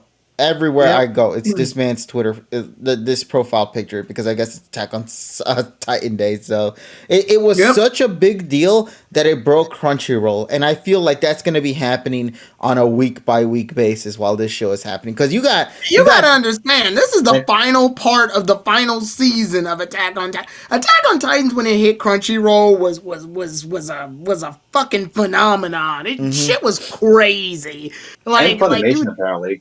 Yeah, you would see it everywhere. And then, like, literally the cons that followed the series premiere, everybody was wearing Attack on Titan shit. Like, everyone. Everybody was a part costumes, of everything. Everybody was a part of a faction. Everybody had the jackets. Oh, my fucking God. It was every goddamn where. So to see it finally come to a close, I'm glad it's coming to a close. I am glad that it's finally ending, because most shows, when they get so like hyped up in their popularity, what they do is that they go on forever and ever and ever and ever. This is a moment where we finally get to see, okay, this is it. end it well, and then we'll have a closed book and a complete anime and a good story. I would much rather have a good story closed than a bad story that continues forever. That drags when it already had its ending point. Also, I'm going to send you an image of Komi-san as one of the Titans, and that's fucking hilarious. No! What? Yeah. So give me a second. No, they can't do that. What you do Yes, to my they can. Komi-san? They absolutely fucking can do that. Oh my god. Look, I'm what gonna she put do, it in. man? I'm gonna put it in meme post. Oh no. There you go. No. You can't be serious, bro. Oh. Let me see this. It's in meme post, people. Oh, that's beautiful. Oh, that's perfect. Good job. Oh shit, I love this. Let me We just can watch Komi-san again. dude, Komi-san yeah, was a journey, bro. I love Komi-san. Yeah. They did the manga justice, and my first ever manga that I've ever owned, and the shocker that they even got it down into an anime. It Beautiful took them all around. forever, though. It took them forever. But I'm so happy it came to be, though. It happened at least. Oh yeah, screw Netflix though and their subbing. Fan made subs was the way to go. But I still went and supported the official release. Also, I think this is old news, but Demon Slayer's got that weird little tiny controversy. It's not a big deal, but people are are you bitching talking about it. Nezuko? It's about one of the captains in Demon Slayer because he's got like 3 wives or some shit. That. Yeah. He's in a polygamous relationship and people are mad about it. And I'm like, what? Why? Because misogyny. No, they chose to be married to him. That's their choice. They have the ability to do that. Yeah, that's it wasn't by force. Right, that's what it's supposed to be about. It's about choice. So to give reference, Polly and Emmy and whoever else doesn't watch Demon Slayer, do you see the guy in the poster that KG's got right now? You see the guy up top with the black/yellow-esque sword? Yes. With the white hair? Yeah. Yes. He's got 3 wives. He's married to 3 women. Yeah, isn't the time period I forget what era it is. I think it's Edo, Japan. Is it Edo or feudal? Yeah, if Chad can confirm that would be. I think it's either Edo or feudal. I don't know if during that time. The point, but even still, the point is that they willingly choose to be married to him. It's not like a he forced him situation. Literally, when you watch the opening for the first time, what did they show? The 3 of them and him in the middle of it all. Yeah, he because people are mad because misogyny, but like Taisho era, okay. The Taisho era, yes. But the fact of the matter is that they're his wives, so like, I mean, they're married. First of all, it's not even like he just ripped them from wherever they were and just forced them. It's literally a marriage, so obviously it's a contract. girlfriend. If anybody knows what I'm talking about. On the other side of the spectrum, he's got a lot of female friends. So on Twitter, one side I see, oh, this is misogynist, but on the other side I see girls going, can I be his 4th wife? They're not really a harem because they're actually all canonically married to him. Yeah, they're married to him. It's not like oh, we're a bunch of girls that like him. Which girl will he choose? No, it's literally they all chose him. Yeah, I got all the bitches. Mm-hmm. But hey, yeah, that's why he's a Chad in my eyes, bro. Listen, man. He's a gamer. He's a pro. He's a gamer. He's a gamer, bro. What are we dropping, boys? Oh my god. Call me a man, but I got into the second season of Demon Slayer without watching Mugen Train. But I got. Why would you do that? I mean, look. To be fair, it's like. To be fair, like I didn't really have much interest in watching Mugen Train, so like, no fucking choice. It's canon. Yeah, Thomas Engines in it, bro. Come on, don't do that, Tim.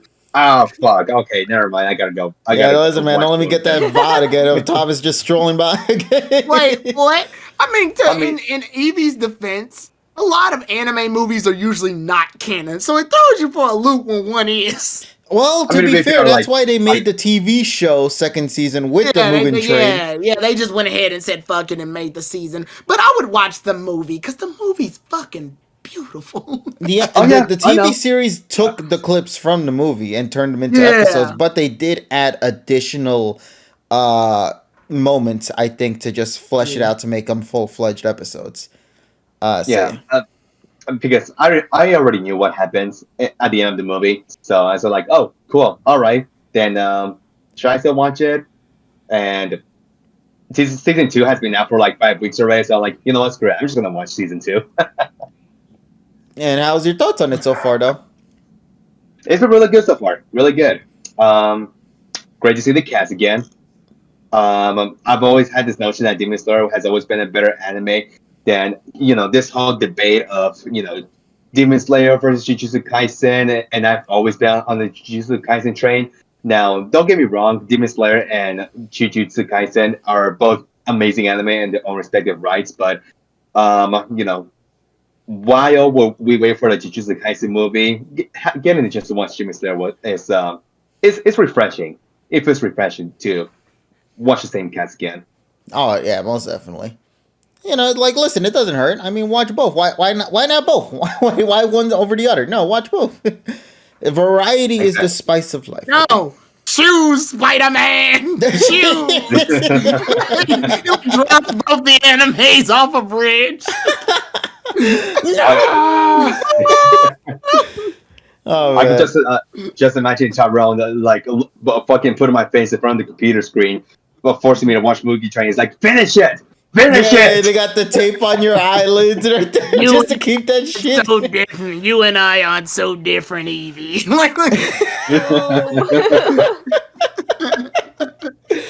Oh god. All right, go on, Evie. KJ, are you watching the second season of Princess Connect? I was about to bring that up. Let me just say now, you guys ever wonder where your gacha money ever goes to when you buy stuff from Cygames? No. They went to that second season, bro, because that first episode of the second season is absolutely insane. And also, I laughed my ass off so hard at one of the shots in this episode. I won't give spoilers to what happens, but let's just say rainbows. And it's just... I hate that KG just said, you want to know where your money goes to gacha? No. No, now you know. And listen, man, I'd rather prefer it go to that than anything else right now. And I don't want my gacha money being shown to like some rich dudes using it as toilet paper. That's some solid toilet paper money, bro. Nah, but yeah. Charmin? I just want to mention I love Princess Connect, and I think it also might be because I'm a fan of Cygames. Well, games. In case people don't know, Cygames is known for a lot of games that people know and love here in this chat, such as you see right here, Princess Connect Redive. They're also known for Dragalia Lost as well, being the creators alongside with Nintendo on that game, and of course Tyrone's favorite, Uma Musume, Pretty Derby. Shut up! So as you can see, they are well-known and respected companies. So to see that they made a first season, and to me it was a very successful first season, and to then now hear about it coming back again for a second season with Kokoro and her little OXO mouth and everything, and Pecorin with her Yabai Desune, and of course everybody's favorite girl, Kato, I think that's her name, the cat girl. It's a wonderful, wonderful cast of characters, and then of course nobody can forget the MC himself. It's like I love this show. I love the game as well. I don't play the game as frequent as enjoying the cast of characters, but I really do admire what we got from this series so far with the first season. So to see them come back again for the second season, and if they are going, I'm only just speculating at this point. If they are going to enter the route of where the game already is at this current moment, know that some deep dark shit is gonna happen though. But until then though, enjoy the comfy ride. Enjoy it. It's gonna be a fun time. Right. I think that first episode though sold it very well to me. The animation in that first episode was strong. I thought everybody's like, oh, Attack on Titan is gonna be that big shit and whatnot. Nah, this show right here, Princess Connect Redive, this shit's gonna be, I think, the most talked about when it comes to animation, because that shit with the first episode, I think, personally to me, looked beautiful. And also, I can't wait. I can't wait, bro, for what this season has to offer, man. So yeah, won't say any more. I'll just let people know to look forward to it. And there you go. Also, Takagi-san, I know that's, I think, Richie's favorite series. Got a third season as well. I feel bad for the dub fans, though, because we got to go from one place to another to another. If you guys are fans of the dub, it's absolutely a hassle. You're going to go website hopping? Oh, yeah, where we hopping, boys? And nobody likes to answer it because nobody wants to do it. And that's why illegal streaming is the shit nowadays when it comes to Takagi-san in particular. I'm an alpha illegal stream. Where we hopping, boys? Oh, man. Now, there's some other shows as well I could talk about, too. I haven't really watched them personally, but I did hear stories of them, like Kenja no Deshi. I know I gotta watch this one, just out of curiosity. I know I also gotta watch Fantasy Bishojo, which I think comes out in a couple of days. I'm very excited for Fantasy Bishojo because I actually read the manga and I love the concept of it. Basically, just think of it as a gender swap show. So basically, one dude turns into a handsome best man, but for some reason, the other guy turns into like a peerless, beautiful girl. And to get back his body, he has to go on a journey with his best friend to defeat the Demon King. However, the issue comes at the part of like, well, now this guy looks handsome as fuck, and now this girl looks beautiful as fuck. They're gonna have feels, basically. I'm an alpha female. where are we shopping, boy? So yeah, I'm just gonna state that right now. It's an interesting premise. I'm so glad all those jokes came in fucking order. It all comes together. It all comes together. Yeah, indeed. But yeah, like what was I saying? Oh yeah, looking forward to it. I think there's gonna be a lot of fun and potential with this one. Goodness. I don't know what we're gonna get into with this one, but yeah, looking forward to this not the second season, to this season in general of anime. There are ones like I skipped, like I didn't talk about Arifureta as well. That's a journey and a half. You could already tell by the poster. So I don't need to go any further with that one. Or say like Shikakuman as well, which I heard was another interesting show / premise too. As well as Sasaki to Miyano, which is interesting because if you guys love your Boys Love or BL, this is another one to add to that collection, and there's not really that many. So I mean, yeah. Also, it's done by Studio Dean, who's known for working on shows like shit.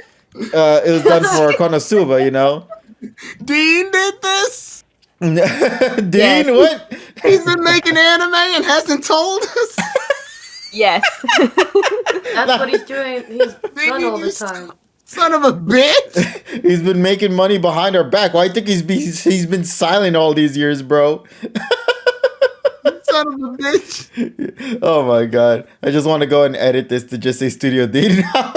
Studio D. But yeah, so I'm curious. I'm not gonna lie. I legitimately am curious to see Sasaki to Miyano. I want to see some of that BL feel, and I wonder if it's good or not. I'll let you guys know maybe next week if I have the courage to do it. You making BLs? Yeah, listen, man, you gotta make some sacrifices sometimes just to make that extra buck. That's just the honest truth. And Dean took the blow with this one. You're a woman. You gotta think like a woman. Oh shit! Wait, Dean was making a joke about this for weeks. We women must stick together. Well, we shopping, boys. Yeah, you're right. Oh shit! No, Dean, we're sorry. I forgot. Yeah, I'm sorry. The last one on us. Ah, God, I keep forgetting Dean's a woman. Yeah. All right, so I think that's pretty much all I could talk about for this anime season. There's a lot to look forward to, but I'm very much excited to see what's going to happen for this season. Just real quick before we do move on. So we did get a new trailer for an anime that's not premiering this season, but for spring, and known as by X Family or Spy Family, however you guys want to pronounce it. Yes. But we did get some. Yes. So, and we did get some new voice acting announcements. So earlier we did get the announcement that Takia Eguchi will be voicing the main lad known as Lloyd Forger, and I believe a week ago we got new voice announcements for Yor and Anya respectively. Now, Yor is going to be voiced by Sayori Hayami, which, ironically enough, KG, our favorite couple for Snafu is making a return as the couple for Spy X Family. Oh man, is that the case? Really? Let me see. Hold on a second. I gotta go take a look. Oh shit! Wait, she's also the voice of Amine from Irumakun. Oh shit, she's got my seal of approval already right there. Where's the Snafu love though? Hold on a second. I gotta see. Where's Snafu at? Go ahead. Ah man, but what was the name of Snafu's original name? That's not. Oh, I could just write 2. No, there we go. Yes. Shit. Where is? Actually, no, I don't see no Snafu here for this one. Huh. Maybe I'll have to look at that later. Really? Yeah. But I do see that I do see Sakurai though from Senpai, Annoying Senpai here. If that's what you're referring to. Oh man. I'm excited for that. Like my Annoying Senpai, she was the one that did for Toko Sakurai from that show. Oh shit, we're already in good hands with that one with Hayami Saori doing the voice. I think what was her name again? Yor. It was.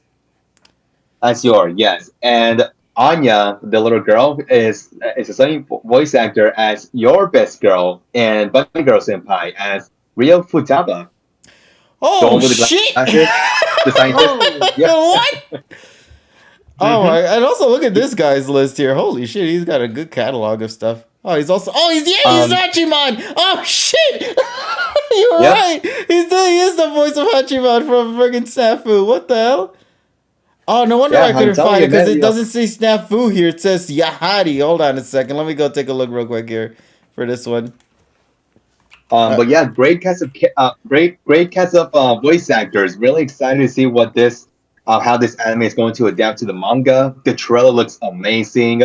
I think they're going to adapt the artwork from the manga quite well, and yeah, I'm very excited. Very excited for this anime.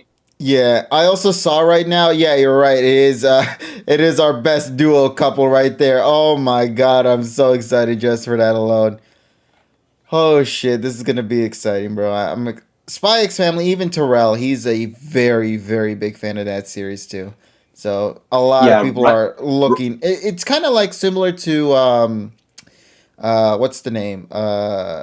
To Komi-san, where it's like a series that deserved to get to one. We're happy to see it's happening, and now I'm excited to see what's coming next for this series once it drops this season, this upcoming season. Yeah. So yeah. Yes. God, and look at this catalog of shit, though. Jesus Christ. KG,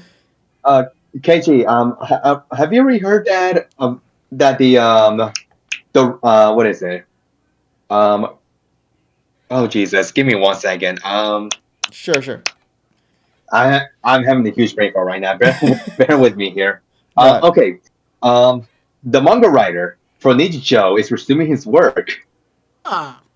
Really? I thought he finished it. Or is he working on a new series? No, I believe if I'm not mistaken, the manga writer is resuming his work on the Nijicho series. I believe on the manga. Oh yeah, I did recall that, and I'm very curious to see what's gonna continue with the series now, knowing that there is a new era for Nichijou there. I'm surprised Nichijou is getting one. I'm still saying right now Nichijou's best comedy anime out there of all time. Just watch it. I agree. And you'll have to see it to believe it really is that good. But I'm excited for his future works though. It's gonna be exciting to see what's gonna happen. Also, once again, please chat. Or anybody in this call, watch Spy X Family. It's fucking good, bro. It's good. It's good. It's good. I don't want to say any further. Also, this little girl right here, fucking best girl. I don't care what anyone says. She's so fucking adorable, bro. Must protect. I sure won't. Shut the hell up, Donnie. You're going to jail now for that. But yeah, so anime. Special expressions as well. High expectations. High expectations, bro. Woo, siren. Shut that fucking dog up.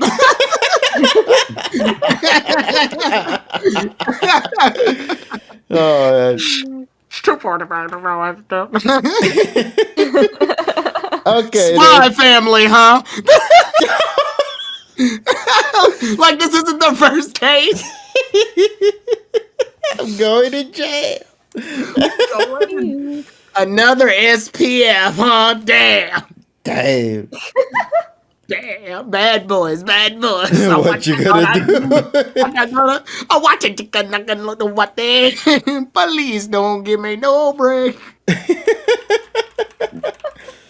Oh man! So what do you guys Y'all say hear we go Casey and got fucking arrested. what do you guys say we go and talk about the final thing it. for tonight then? Because this one's a biggie. Yeah. This one I think for for a particular individual is something to be very excited for. I'd like It's to believe. your time to shine, Evie. I'm awake. Evie. Oh For our buddy though. My So microphone. KG, so fit they are Ah. not gonna catch up to him. no! Hey, listen. Okay.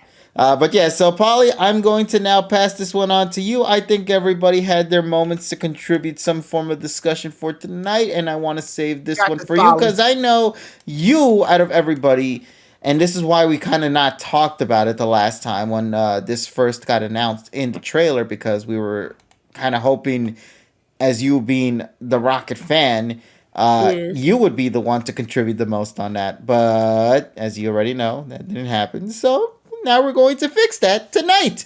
So, Polly, I'm going to take it and pass it on Before to you. she goes, hold up. Before she goes, full disclosure, I don't want everybody on this train like, oh, I was always a no, you weren't. I didn't see the posts randomly from y'all during Best Wishes, during XY, during Sun and Moon. The only one who was posting this absurd shit was this one right here. This woman that's about to speak. So y'all shut the fuck up. Because y'all don't know what true fandom is. Go ahead. Well, you said it. You echoed my words. I'm so happy. Like I'm just My heart. sorry. Okay. Can you hear me? The picture looks Yes. tough, by the way. I'm not gonna lie. That's an What? official poster, by the way. Yeah, You that's can a get poster. yourself if you buy the Pash magazine. Look at Cassidy. Sergi sent me a message actually about that, and I was in the city. I could have. Yeah, checked it's available in Kinokuniya. That's how I got KG. mine for Leon with the Valentine's one. Hey KG, do you want to take a trip into the city? Oh, I gotta make sure if they have it on sale. We can always do one of those purchases so that they can import it for us. So I don't mind. We'll talk more later though. Am I supposed to like explain this as like similar to TSS Oh, you explaining? came unprepared. Okay, never mind. No, okay. If you want, I could read the summary for you, and then I can allow you to go and elaborate more. Just your expectations, your hopes, Well, what you want to say. Are we just talking about the Rockets? Or are we talking Yeah, about this is gonna just Reggie purely and be about the Rockets discussion because Oh, who's gonna talk Okay. about the stupid slowpokes? No, we're or- gonna be right. No, we're gonna be No, talking about Marty. hey. What the fuck? Yo, hey. I'm just too excited. I was gonna read it on. I was gonna find it on Cerebi. I'm sorry. No, Everybody. no worry. I got the thing right here if you want me to read it, and then you can go further into elaborating what your thoughts are on this thing. Because for Pash Magazine, in case people don't know, when this magazine drops, this will also come included with, I think, 4 pages worth of interviews and discussions regarding the Rocket Gang. And just pretty much, I think the original VAs were also confirmed to be reprising their roles as Butch and Cassidy. So, well, specifically on the Japanese side anyway. I'm kind of curious to see what's going to happen for the dubbing series. We'll have to wait and see for that. But for the most part, though, yeah, it's nice to hear that the original VAs for these characters were like, yo, let me go back into my into my role as these individuals here, which is incredible. So, I do have the summary pulled up. Oh, you got the... Okay, good. So Yes. I was able to let some time pass by. Let me read the title real quick. It's called Episode 95, airing on January 28th, titled Farewell, the Wandering Rocket Gang. All right, Polly, I'll leave this up to you, and you go have fun with this one. So, the Roquetodon spend their days focusing on their part-time jobs so they can raise funds for their operations. And they're also completely sick of their missions constantly failing. They conclude that the failures happen because the gacha machine doesn't give them any strong Pokemon, so they decide to follow Pelipper in order to complain to those in charge. But on the way, they run into former fellow gang members, Cassidy and Beelzebub, got it. yeah, which makes them start thinking that there's more to life than Team Rocket. What will happen now? Regarding, just quickly, I want to say regarding the voice actors returning, I always knew that it wasn't impossible, only because I tweeted about this a couple days ago. Even though their last appearance in the anime was in Diamond and Pearl, they actually came back to they had a brief cameo in the radio show, which aired during Best Wishes, but wasn't actually a part of Best Wishes. It was just the radio show. A fun thing for the voice actors to do, but it was like sort of in character. But then they had like interviews and stuff, but then they would do things in character. Like even Rika came on once, and she like impersonated. She like was Ash impersonating Giovanni, and it was like. So Butch and Cassidy's Seus actually did what was it called? Little Red Riding Hood. There was an episode, and like Meowth was like the grandmother / wolf. So they actually came back to do that, which I don't think a lot of people know about. So I knew that it wasn't a pipe dream, but for the anime, maybe. Like I when I woke up that morning, I had like messages from like my DMs, like people tagging me like on Twitter, and I gotta say, like that was very, very sweet and touching. Just knowing how many people were like, like the first thing they thought of was me, just because I love these two characters so much. So yeah, I can't believe it. Even now, you're still in disbelief at the fact that this is legit happening. It's not just simply an episode that they're just brushing off to the side. It's like, no, we're going hard. We're getting posters. We're getting interviews. Mm-hmm. We're going with the seiyus. Like, there's so much happening in this, and it's absolutely remarkable to witness for the Rocket and for Rocket fans in general. To see something like this, because I think the Rocket fans were starving. Let's just say that. We were used to getting nothing. I think of that one episode where Butch and Cat, it was the Lugia episode, and Jesse and James dress up as Team Rocket members, even though they are Team Rocket members, so they can steal Team Rocket Pokemon. And give me some of those little fishy crackers. What the fuck? They are Team Rocket members. Yeah, but yeah. And then she's like, I hate taking orders from Cassidy. But yeah, I think what's surreal to me is just seeing the amount of people who are now speculating about this episode, because that's just so weird to me. Like, it's one thing, like, oh, you know, they're coming back, but it's another thing that everyone's like all of a sudden theorizing, like, yeah, not just for Ash. No, we're talking for the Rockets, which is rare to see. The problem with this though is that this episode carries a lot of heavy-weighted plot, but it's in the wrong series for it. Yeah, because Team Rocket's contemplating quitting Team Rocket, even in Sun and Moon, where they were better off quitting Team Rocket. Because I think they chewed over that subject in Sun and Moon, but they didn't. They even did it in the final episode too. Yeah. They mulled over it, but they ultimately decided they're better off together, and they'll just come back and visit the Alolan Pokemon when they need to. Where here, if they're considering quitting, that's a heavy plot point, considering the irony of the joke is that Team Rocket is competent in everything except being Team Rocket members.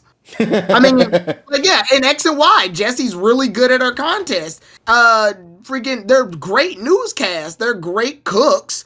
They sell malasadas in Sun and Moon really well. They, in all accounts, they do better at other jobs. They're multi-talented. They're just their talents are wasted in the wrong thing. Yeah, I was gonna say, Team Rocket fans have had like a little bit of a rough go since Diamond and Pearl, because it's like we went from Matori being kind of randomly introduced as like the new figurehead, and then all the other rockets kind of disappearing, and then Best Wishes, the trio went through their kind of revamp thing before the plasma rocket arc. Then XY, we basically just got like the one Jessie episode. Sun and Moon was great for the trio specifically, but there wasn't a lot of like expanded lore of like Team Rocket itself, except for the Matori Matrix. Yeah. And then Journey, we got like that one episode or 2 episodes. And so it's all kind of like been this disjointed, like, well, I guess they're not going to do anything, like acceptance.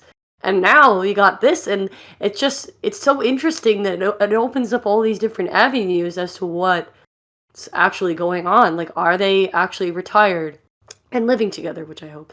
Are they? So I was gonna say, is Cassidy and Butch Team Rocket members active right now, or they stopped? I don't, because this has been a thing for so many years though, where they've always done this, like, oh, are we actually disbanding? You know, that'll be the name of the episode, and then the trio has a fight, and then by the end of the episode, they like reaffirm their place in Team Rocket. But I don't know, this Journeys is weird. I mean, I want to give Kuro credit for this, for saying that this could also just potentially be Matori trying to deter trying to influence Jesse, James, and Meow to quit, I think, by showing them pretending that Butch and Cassidy have retired when they actually haven't. And it's just all part of a heist. Correct me if I'm wrong, Kuro, but I love that. Man, that's a funny ass theory, yo. Team Rocket is messing up Team Rocket so that Team Rocket don't interfere with Team Rocket. I mean, but even like introducing them in, and Polly can back me up with this. Team Rocket 2, I guess. I don't know what the Team Rocket is. Neo. Like Butch and Cassidy Team Rocket, yeah, the Neo one. There's always brought up a very interesting concept of what if you have Team Rocket that's basically our Team Rocket, only better, and I'm not counting that alternate dimension shit that we saw. I'm talking about like a legitimately better version of Team Rocket. I'm also not counting Best Wishes. Jesus Christ, there's a lot of better Team Rockets. And I'm also not counting the members in fucking Pokemon Heroes. And I'm also not counting Attila and the Hun. And I'm also not counting... Domino. I'm also not counting Domino. And I'm also not counting Matori. But no, seriously, it brings an interesting concept of basically what do we have discounted versions of Jesse and James, but they always had the know-how in the situation, where Team Rocket's joke was supposed to be they're so incompetent, they're barely relevant. Like, Jesse will go, wait a minute, when did you guys get those Pokemon? Well, the boss gave us these Pokemon a long time ago. You would know that if you had gotten promoted to blah, blah, blah, blah, blah, blah. And like shit like that. Like they always had the better end. And I think it's only when Chronicles comes around that they wind up becoming Jesse and James Part 2. Yeah, because there's nobody to take their shoes. So they wind up being incompetent just by proxy. But they were supposed to be the ones that were so bad that James and Jesse are willing to throw away their pride and work with Ash, Misty, and Brock, or Tracy if he's involved. Well, that's the interesting thing too, because I'm wondering if they're ever going to reference Dr. Namba or Professor Namba, because they kind of, it's almost like they were taken down a peg when they started working for him, because they don't really report to the boss, like, at all. They've just, in the Chronicles and Battle Frontier, and even the Diamond and Pearl episode, they report to him. I mean, that's getting a little complex into the lore, but, like, you do notice that. Like, Giovanni used, like, in their first few episodes, they would, like, be seen talking to Giovanni on the video screen, and then all of a sudden it became the Dr. Namba show. So I don't know. I just wonder if he's gonna get, like, I don't even know who voices him, or if that guy is still, like, active, but yeah. Man, it went out of my head. Oh, well, I got a question to ask then. Yeah. Regarding this cast right here coming back. Like, what's your biggest, like, there's one thing you can pull from what's gonna be coming from this episode, like, what is the biggest thing you're looking forward to? Like, for what this episode could potentially offer? I think this is going to sound really ironic, because you know how I feel about journeys. I know how most of us feel about journeys in this friend group specifically. And obviously, you know, I haven't been a fan of it. However, it has broken the mold in the way that episodes are structured. So in terms of like their last Diamond and Pearl episode, honestly, like sucks. Like it's my least favorite episode with them to watch because it's literally just the Hippowdon or whatever, them trying to capture it, and then like it's just like a whole 20 minutes of Jesse and Cassidy fighting, and then they blast off and what like the typical regular heist. There's not really any explaining what they've been up to or whatnot. So with the Journeys episode, like I'm actually wondering if there's going to be like a conversation had, and it's not just going to be like Ash and Co go to a new town and there's a character of the day or there's a new Pokemon introduced and Butch and Cassidy randomly show up, and to try and capture it. Like this is going to be maybe similar to like an Alola type episode where maybe Ash and Go like might not even be in it too much. I mean, I don't know. If you want a good episode with Cassidy and Butch and Team Rocket, Ash and Go have to be absent. Yeah.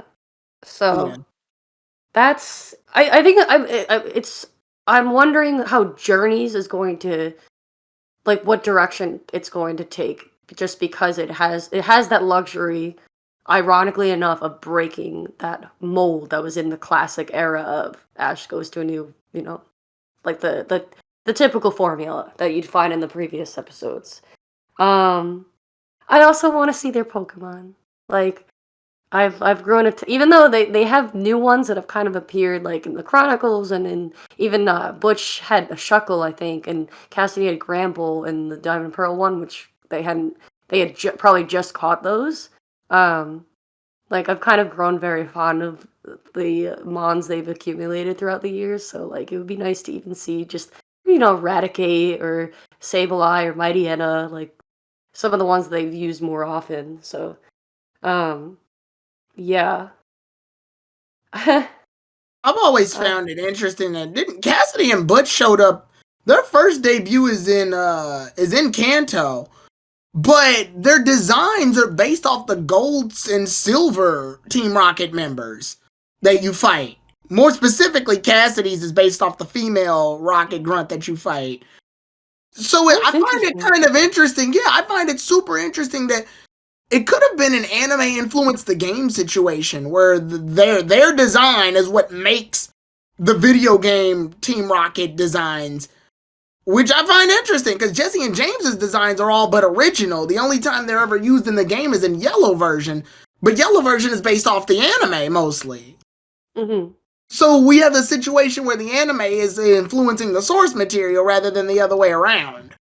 Yeah, it must have been, because this, I mean, even though this is episode 57 was their debut, Yeah. I mean, it's still like 98.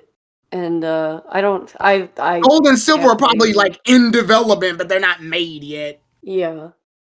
Yeah, so yeah, I think that's, I've always thought that was an interesting concept, and the fact that Cassidy and Butch have been, again, like the competent team, and they've showed up pretty prevalently through not just that, but other game materials. Like I know in Pokemon Puzzle League they show up as like a bonus section in Team Rocket's little Pokemon spa situation. Throwback to Worlds in DC when me and DJ tried to get to, DJ actually got to the level just so I could get a glimpse. Yeah, because their level is a little tease. Because you're not supposed to. An hour. The game's not meant for you to beat their level, because their level's amazingly hard, like stupidly hard, but it's supposed to be a bonus. So to see them even involved is nothing short of like, these aren't just like some throwaway Team Rocket members. They've been showing up consistently for a reason. Now, you can pick apart that they probably showed up here because they resemble their game counterparts just close enough to like warrant them coming back. Because obviously I personally don't think they're going to hold the same level of comedy they did in their debut. Shit, they barely hold that level of comedy during Diamond and Pearl. Polly said it herself. Yeah. Yeah, like I remember when they first showed up, they were very they were a lot. Because it was literally just Team Rocket arguing with Team Rocket, but a more competent level of them.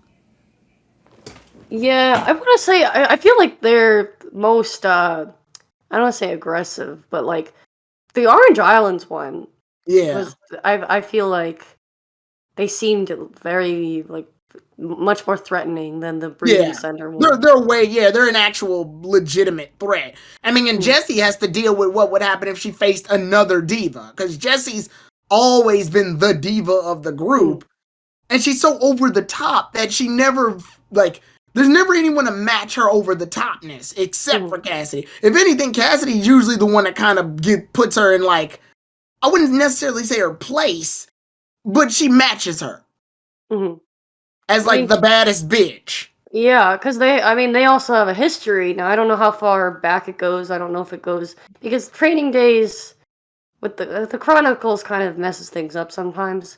Yeah. But the continuity is weird. It's like they either met there or they actually met like before that. It could have even been possible. Maybe Cassidy went to Pokemon Tech, or they met when they were kids, and it is mentioned that they do have some kind of history. So that's, I think, only added to the fact that they like can't stand each other.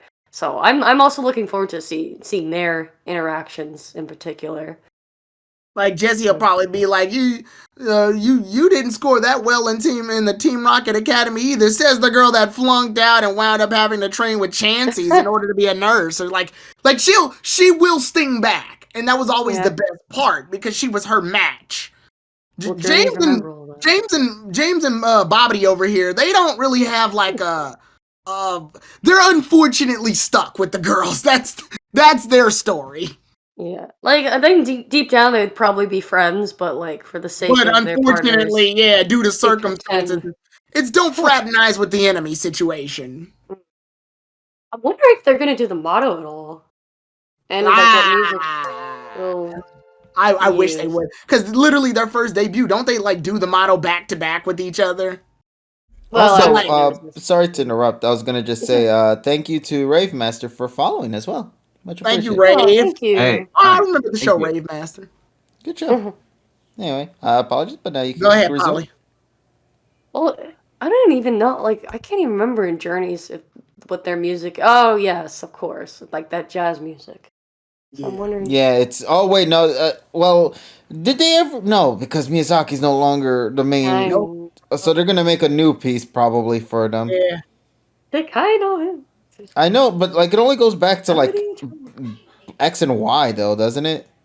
Like the one that's that was used in like the Iris episode and the Karina episode. Like those were XY episodes, or XY OSTs. They're still remixed of black and white songs, but they're based off the X and Y series. So maybe that's another reason why I don't like X and Y, because they didn't appear in it. So. Oh, God. Well, you know, continuity wasn't X and Y strong point, but it wasn't trying to be though. They were trying to tell I'm sorry, Tyrone. The first PokePod of the year, I had to. I couldn't. Yeah, okay. And everybody says, you know, to just put a check mark on slander Tyrone's love for X and Y. Yeah. Check. The bingo card of 2022. Exactly. There you go. PokePod 2022 card looked different though. Yeah.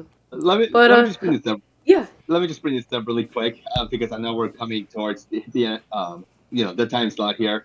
Did you guys happen to get the news regarding these two cops from LAPD?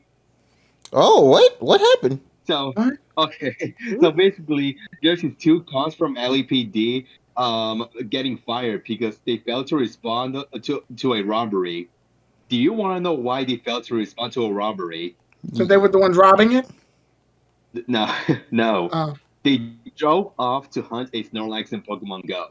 Yeah. I'm so glad that was still Pokemon related. And, Your Honor, not all heroes wear capes. But they sure fed as fuck though. Like that Snorlax. It was a shiny Snorlax, sir. Sir. You know what? That was actually also me there too. like it actually turns out that the main boss was also a big Pokemon Go fan. And be like, you know what? Okay, I'll accept your irresponsibility. I promise you, it's not bullshit. Go actually look it up in Twitter. I want to point out that they still didn't catch the robbers, so they didn't send any other cops, or did send other cops and they saw the Snorlax too. The robbers also saw the Snorlax. Snorlax as well, and also went to go get the Snorlax too. Look, I'm not saying they're wrong. I'm just saying nobody's right now. These people's items aren't as valuable as that Snorlax. Of course. Hey, listen, man. 3-dimensional figures in my pocket is the best way to go nowadays, according to the internet. Yes. Sadly. Officer, what are we doing right now? We're going AWOL. No, we're gonna be the very best that no one ever was. Shut that fucking dog up. Like, what was your justification for not catching that robber? Oh, I don't know. Do they provide candy? Well, did they? Oh, man. But yeah, so overall, as you stated before, though, I'm excited. I really am very anticipating for this upcoming episode. Out of all the ones we've seen so far, I think this one's the most exciting just because it actually feels like a genuine return out of all of them. Or maybe not, depending on who's going to be the one that's giving context for why they're here. Maybe, like you stated before, with Kuro's theory. Or maybe they genuinely are no longer part of Team Rocket and they're just doing their own thing now. Who knows? We have to wait until the episode comes out. Yeah, I'll say one last, because I know we're running low on time. I'll say one last we still thing. got time, don't worry. See, with Butch and Cassidy, the stakes are lesser than, say, Dawn and Iris, or even Gary to a certain extent. Like, they could kind of pretty much fit in anywhere, because it's like, they were great in the Lugia arc, but then they were great in, like, the fortune-telling book filler. Like, it was equally entertaining for me personally, and I feel like a lot of fans of that era might feel the same way. But I know there's some people who have concerns about, like, oh, is this going to be their last appearance forever? And it's like, it might be, especially if it is the trio's final appearance, if it even might be Ash, which is a whole another can of worms, but, But at the same time, I mean, we've gotten so used to them not being around, and the sad part is, they really aren't main characters anyway. They've originally just to serve as a foil to Jesse, James, and Meowth. So yeah, this may or may not be, but I'm just grateful that they're here again, even if it might be for the last time. Like, I'm very excited. No, it's more about like what could be contributed. Like what could they do here that'll overall make a big impact to the franchise, especially I think it's the point of these characters are the characters that have survived the test of time. That's pretty much what the drawing for these two are, because yeah, we got our Brocks and Misties, but they're usually front and center anyway. They show up in more episodes. Who in the world would guess Cassidy and freaking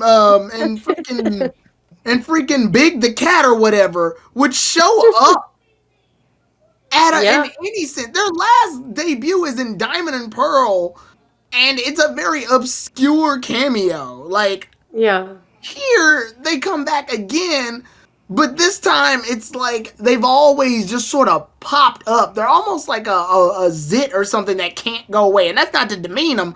I'm just using that analogy to show that they show up a lot when you least expect it. Yeah, like, who would have thought?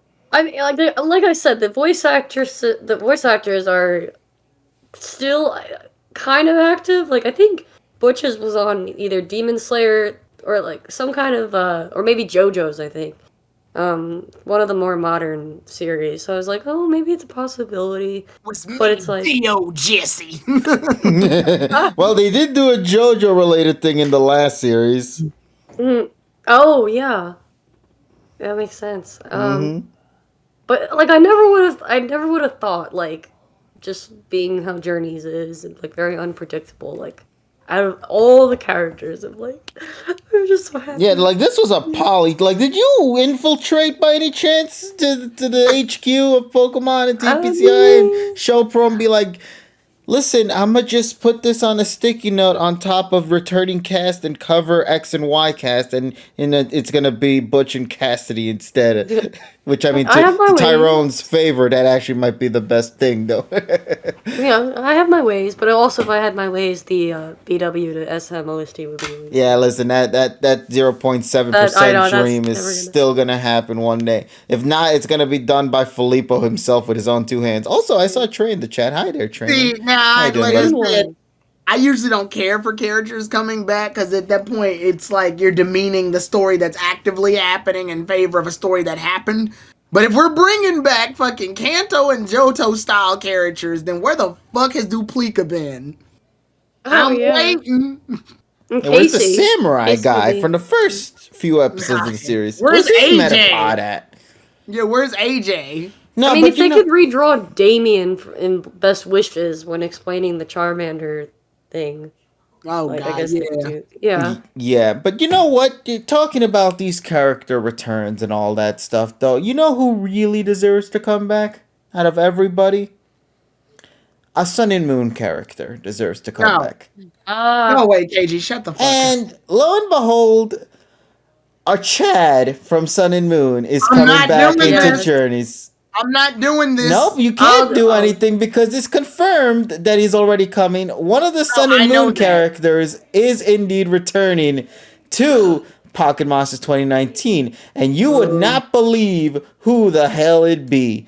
None other than everybody's favorite Chad, Mamane, aka Sophocles, is actually coming back in one of the episodes of Pocket Monsters 2019 on February 4th, titled Reach Space, Dendryu's Light. So let me go and elaborate a little bit, and I will get further into that. And honestly, I'm very excited for this, but I'll get more into that when we get to it. Mamane has sent for Satoshi and Go to the Tokusane Space Center in the Hoenn region. He tells them that he and Dendryu are participating in the return project for the asteroid probe Fiato 2, where the probe will be making its return using Dendryu's light as a guide. However, Dendryu's fails to turn its light on, and the shock makes it lose all confidence in itself. Can Mamane and Dendryu make the project succeed without any complications? So, to elaborate, Sophocles is returning, but he's not returning in the setting of Alola. If people recall, at the final episodes of the Sun and Moon series, there was a moment where you got to see Sophocles leave Alola for a little bit to head to a particular space station to do studies. And now we're getting to push that a little bit more in this upcoming episode. I believe that's what's going to be the case because it is interesting that they're actually focusing on Sophocles' story. This was his sort of thing. I've talked about how I was a big fan of like the Sun and Moon cast dreams because they aren't that out there. At least something to where people themselves can relate with, say, like being an astronaut or say be like a diver in the oceans or whatnot or own a restaurant, like some simplistic dreams that people can relate to compared to something that is kind of hard to reach, like a Pokemon contest coordinator, as an example, or a champion Pokemon, unless you do the Worlds thing.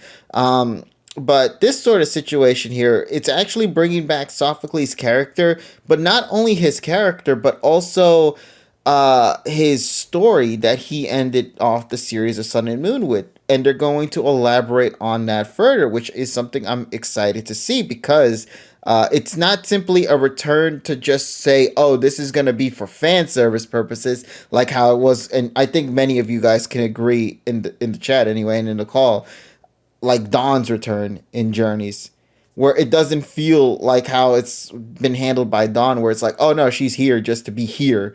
Where Sophocles is more like, no, we brought him back because we can use him to with connections to his goals that he wants to achieve with being an astronaut. Who better to bring a character back than him, who's trying to also learn about space as well and have him be a part of the focus too. So that's what I like about it. There's not much to go further with it. We know that it's happening in February. Is it going to be a major episode or anything? No, they're just saying, "Oh, look, he's coming back." And I think that's my favorite part about like what we're getting so far with this third year of Journeys. I really like that it's like characters you really didn't expect to see come back. I think Polly, you were the one that mentioned it. Like, Yeah. who would have thought? Who would have thought Bitch and Cassidy would come back, or Chad Fucles right here? Like nobody thought these would be the ones to return. Everybody, even Tyrone was even talking about it before. Like, oh, X and Y characters, I won't want them to return, but knowing Journeys, they'll probably return. Or say like another maybe everybody wanting May to come back, or the Kanto cast like Misty and Brock. Like people were thinking they would come back at some point, and then it's like, nah, we're bringing back the irregulars. We're bringing back Sophocles. We're bringing back Butch. We're bringing back Cassidy. I like this direction because it feels more. What's the best term to use it? Not normal, but like natural. Like not natural either. Maybe casual. Digestible too would also be. Yeah, it doesn't feel like such a big deal, but yet it still is depending on who is the fans of that. Like for you, Polly, obviously, like maybe for those who aren't big Rocket fans like me or those out there. But for you, this is a big moment for you. But like it's vice versa for me, like with the Sun and Moon cast and Sophocles returning. I'm excited for that because you guys know how much I love the Sun and Moon series, and to see that be elaborated a little bit further. And it doesn't seem like it's going to hinder Alola's premise because we're not taking this adventure to Alola. This is happening in the Hoenn region, and therefore, which by the way, this is the funniest thing, I think he's the first character who's returned that's not from his base region. Because at least that I could think off the top of my head, because Karina's Karina was in Kalos. Karina was in Kalos. Gary was in Kanto. She went to Galar with the others. Yeah, but like when she made her appearance though, and plot related, Dawn, Sinnoh, 4 times by the way. Alola cast was in Alola. Butch and Cassidy looks to be Kanto. Then Sophocles, I think, is the only one who's actually outside of his region. When you think about that. Which I thought that, okay, so I thought Sophocles talked about the whole space camp No, he thing. did. He did talk about it many times. Which weirds me out, because it seems like this is out of order, because when Ash first shows up to Alola and Journeys, like when he comes back to Alola and Journeys, Sophocles is there. So I'm guessing the space camp didn't happen until after? No. The space camp did, but like a space camp, that doesn't last forever. You go in, you come back. And so therefore, I'm assuming now time has passed again. Maybe there's like a break or something. Went back. I guess he just openly decided to go back. That's what happened with Dawn. Because remember, Dawn also went to Hoenn for a little while. And yeah, she mentioned it too. She said she traveled to regions before. Yeah. But they don't show it. That's the thing. Exactly. She came to Sinnoh for the Walls Cup, and then she... Oh, Jesus. It's just weird coincidence. It's just weird coincidence that Sophocles been to Hoenn twice, and the second time around he just happens to be there when Ash is there. Like no. He is there. Let me elaborate again. He specifically asked Satoshi and Go to meet him at the Space Center in the Hoenn. So like Mamane was there first, but now is requesting help from Satoshi and Go to come to the Space Center where he is at. Wait, but why is he requesting Ash's help? Remember, they're and I'm assuming they're elaborating this. Remember, they're the whatever, the professor's assistants or some shit like that. What were they called? Okay, but like, what are the odds that they would have the solution? This is just like the Dawn situation. How did Dawn requested Ash because her Piplup got stolen? I'm like, what about the police? No, well, I'm not sure. That's why this episode will probably elaborate on it further. All we just know is that they Mamane specifically requested Satoshi and Go for it. Almost like, unfortunately, it almost bare bones to, hey Ash, I need you over here. Why? Because the script told me to call you guys. Like that's what it feels like. Yeah, I'm like I said, I can't elaborate further, and none of us really can because we don't really know the full core of the story as of this moment. We just know that Mamane had requested for Satoshi and Go. I'm only assuming that this is the case because probably Mamane knows that Satoshi's traveling from place to place and knows of what he does. So he thought maybe requesting help from them would be the best choice to go for. But we need to wait for that episode to drop out first before we go any further.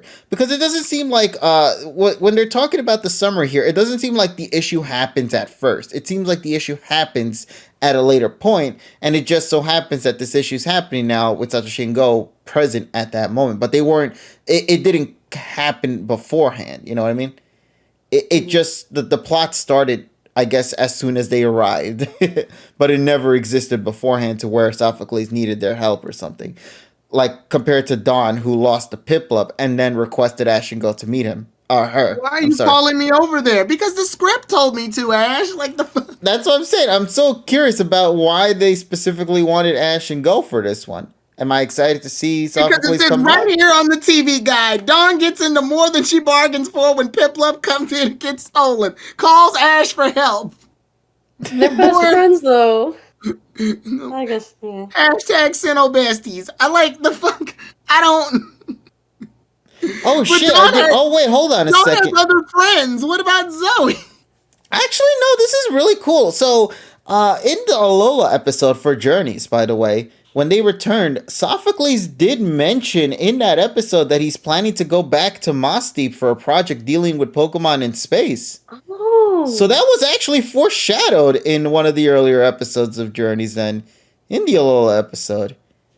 Oh, wow. Wow, that's actually really nice that they elaborated on that. Wait, what was the context Okay, again? so to explain, when Ash and Go went to Alola for the first time and saw the Alola cast, there they talked about what they've been doing. Sophocles mentioned, as he's still working on his dreams of becoming an astronaut, he stated that he was actually planning to head back to Moss Deep at some point for a project dealing with Pokemon and space, but we didn't get the full context of it at that time.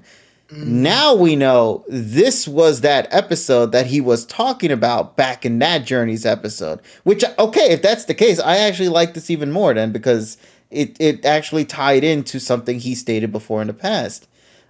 In the current series, not something from beforehand. So, you know what? I'll give credit where credit's due. I like that, actually. That's a nice little thing to know that they actually had this planned in motion from then to now. And with Sophocles of all characters, I think that's the funniest thing. It's like, not Kiawe, not Lily, not Mallow, not Lana. It's Sophocles. Like, I like Sophocles from the beginning. I don't know about all these fake people. Oh my gosh, he's coming back. Oh, no. Nah, if there's anybody out here who gets to say any of this shit, it'd be me. The only Sun and Moon stand out here. Oh, no. Hold up. I'm challenging this. KG, you like Sun and Moon, but Sophocles is not your favorite character from Sun and Moon. That is true, but it's... All right, then. That is true, but it's still Sun and Moon. That's the point. Anything I care about it because of what it's tied. I don't give a fuck about, like, Mimi. I don't give a fuck if Mimi shows up for fucking Pokemon X and Y. Actually, Nini. No, you do care because you pointed her out of that character out of everybody else. So in reality, you really do care about that character. Shut the fuck up. No, there's a reason why you brought that character up and not anybody else. I brought her up because she's the most obscure. But see, it's that obscurity that makes you appreciate it, no? Yeah, but I actually Sophocles is like that. I tackled this topic on Saturday for Poke Roundtable, which I'm so glad Poke Roundtable always happens right before big news happens. Oh no, don't worry. That's just part of the PokePod curse, buddy. Welcome aboard. Yeah, I'm sorry I couldn't join. Tyrone calls me. He's like, "What are you doing right now?" I said, "I'm about to get on the subway," and then it cuts off. And the train goes by, and it's like a 10 And the next time I hear from her, she goes, "I'm drunk. Did I send this taco emoji? Like, what the fuck is wrong with you?" Anyway. But, yeah, we talked about this. The topic was bandwagoning. So I actually find it very funny that Polly said that comment. Because, yeah, that was a big topic, was, what calls for you to say, oh, I love this character, I always loved this character, oh, the only one that's allowed to be excited for this? I mean, obviously, like, you can be excited for whatever the fuck you want, but I think it comes off like hypocritical when people have openly said how much they don't like Sophocles. Like, out of all the cast of like the Sun and Moon student cast, I'd say Sophocles got the most hate, right? Oh no, that's because everybody kept calling him Fat Clement back in the beginning. Not even just the Fat Clement thing, just the fact that his characters, like, unfortunately, Sun and Moon has great interaction but bad development for the characters because they have to like split them between, like, the cast has to be split between 5 other people, so it's hard for like the show to really focus on people. I can definitely tell Kiawe, Ash, Gladian, Lana, Kiawe, Ash, Gladian, Lana, and Lily were the main focused characters, while Mallow and Sophocles sort of just ate the scraps at the bottom. Like, it was very clear. Yeah, I can admit to that was kind of how they were because at the beginning they made Sophocles kind of an asshole at the start. But then as time passed on, he became more humble especially towards Ash.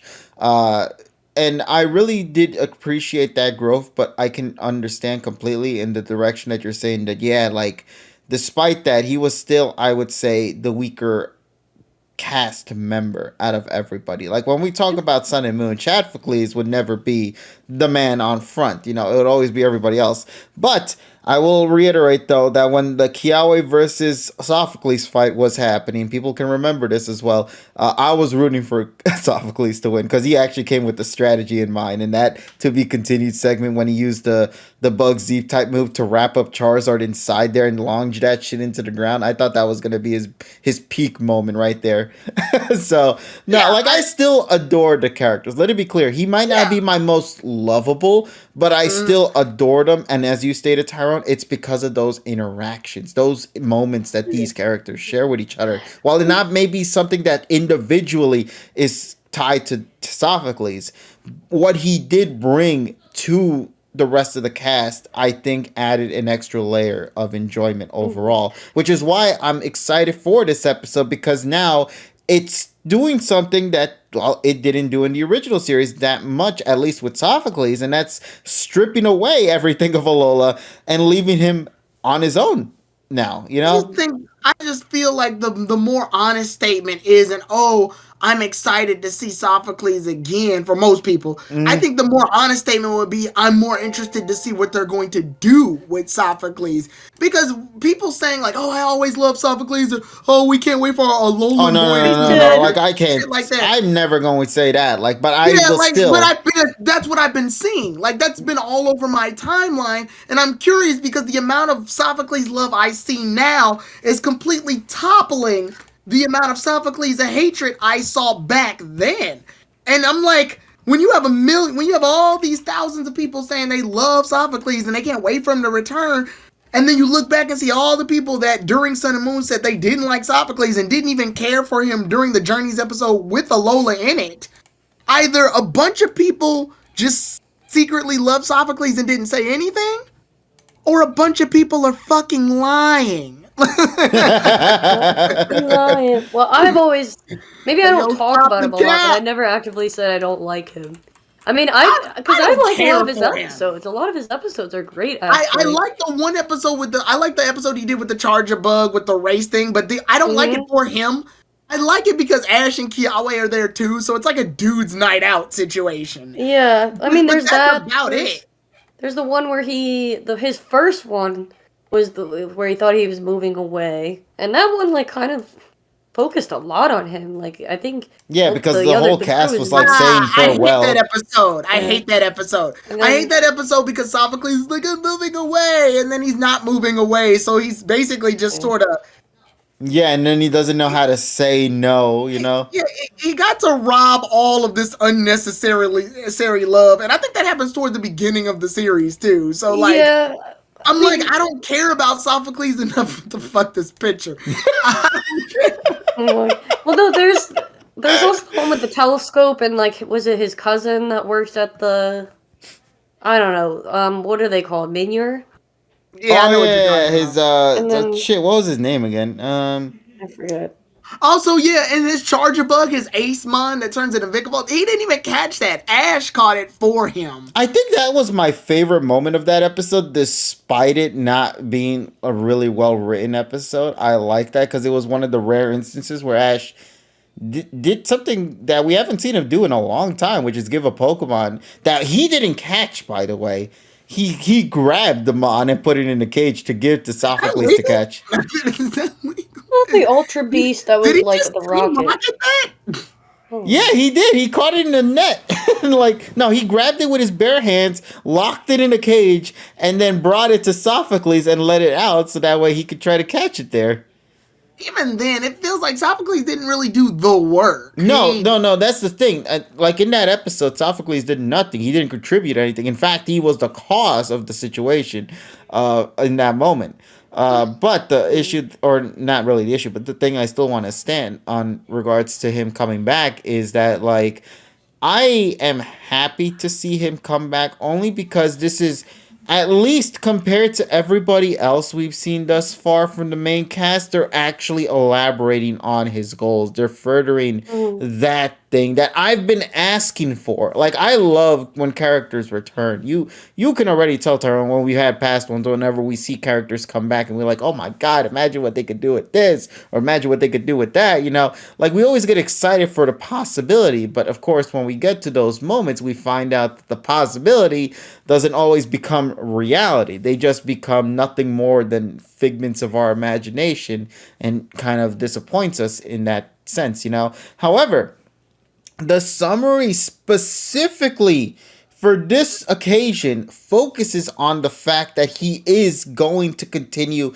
his journey in becoming an astronaut. This isn't going outside of that realm. It's still tying into his goals. And I think that's what I love about it, because it's actually focusing on what needs to be focused rather than focusing on a character returning. You know what I mean? And that's why I'm excited for it. I'm still, of course, at the end of the day, you guys already know in the chat what I'm going to say. This is Journeys we're talking about. This is, at the end of the day, that's just a series. It's Journeys.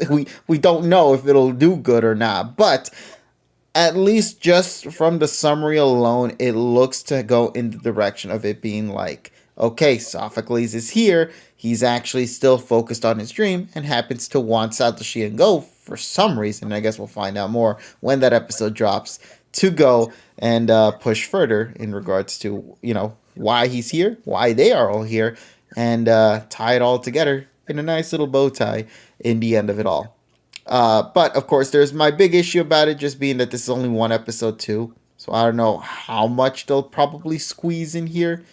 We'll have to wait and find out, I guess. It's just a wait and see, just like with the Bush and Cassidy episode. We gotta wait and see, or with the Chatflickley's episode, we just gotta wait and see. We can never say his name right. I don't understand why. Also, I can't stop looking at this fucking image, bro. It's so fucking hilarious.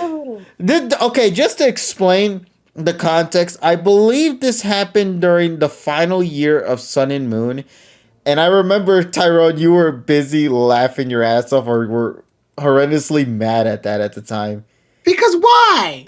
Because Sophocles was kicking ass in that fight. Fuck you. Kiawe's the one that actually put in the work during Sun and Moon. I will fully believe he can beat Sophocles. Oh, no, that's not the point. I'm just saying everybody was just hoping he would win just because it's the most unexpected shit of a result. Bullshit. But that's what I'm saying. Chatflickley deserves all praise, bro. And I'm happy he's the one returning out of everybody so far, anyway, because it's nice to see that they're actually pushing towards his goal and not nothing else. Kiawe put in the hard work. I saw him train with Ash actively on almost every day. And yet somehow Sophocles fans were hoping he would come out on top. This motherfucker didn't earn a goddamn thing in his life. Because you always like the ones that look cooler and whatnot. Well, not even looks cooler. This motherfucker, I swear to God, I think there's an episode where, like, because he's afraid of the dark, he's got Togedemaru to basically be his nightlight. Yes. And I'm not dishing on people who are afraid of the dark. I'm dissing on the fact that, like, Sophocles to me always came off as, like, very privileged.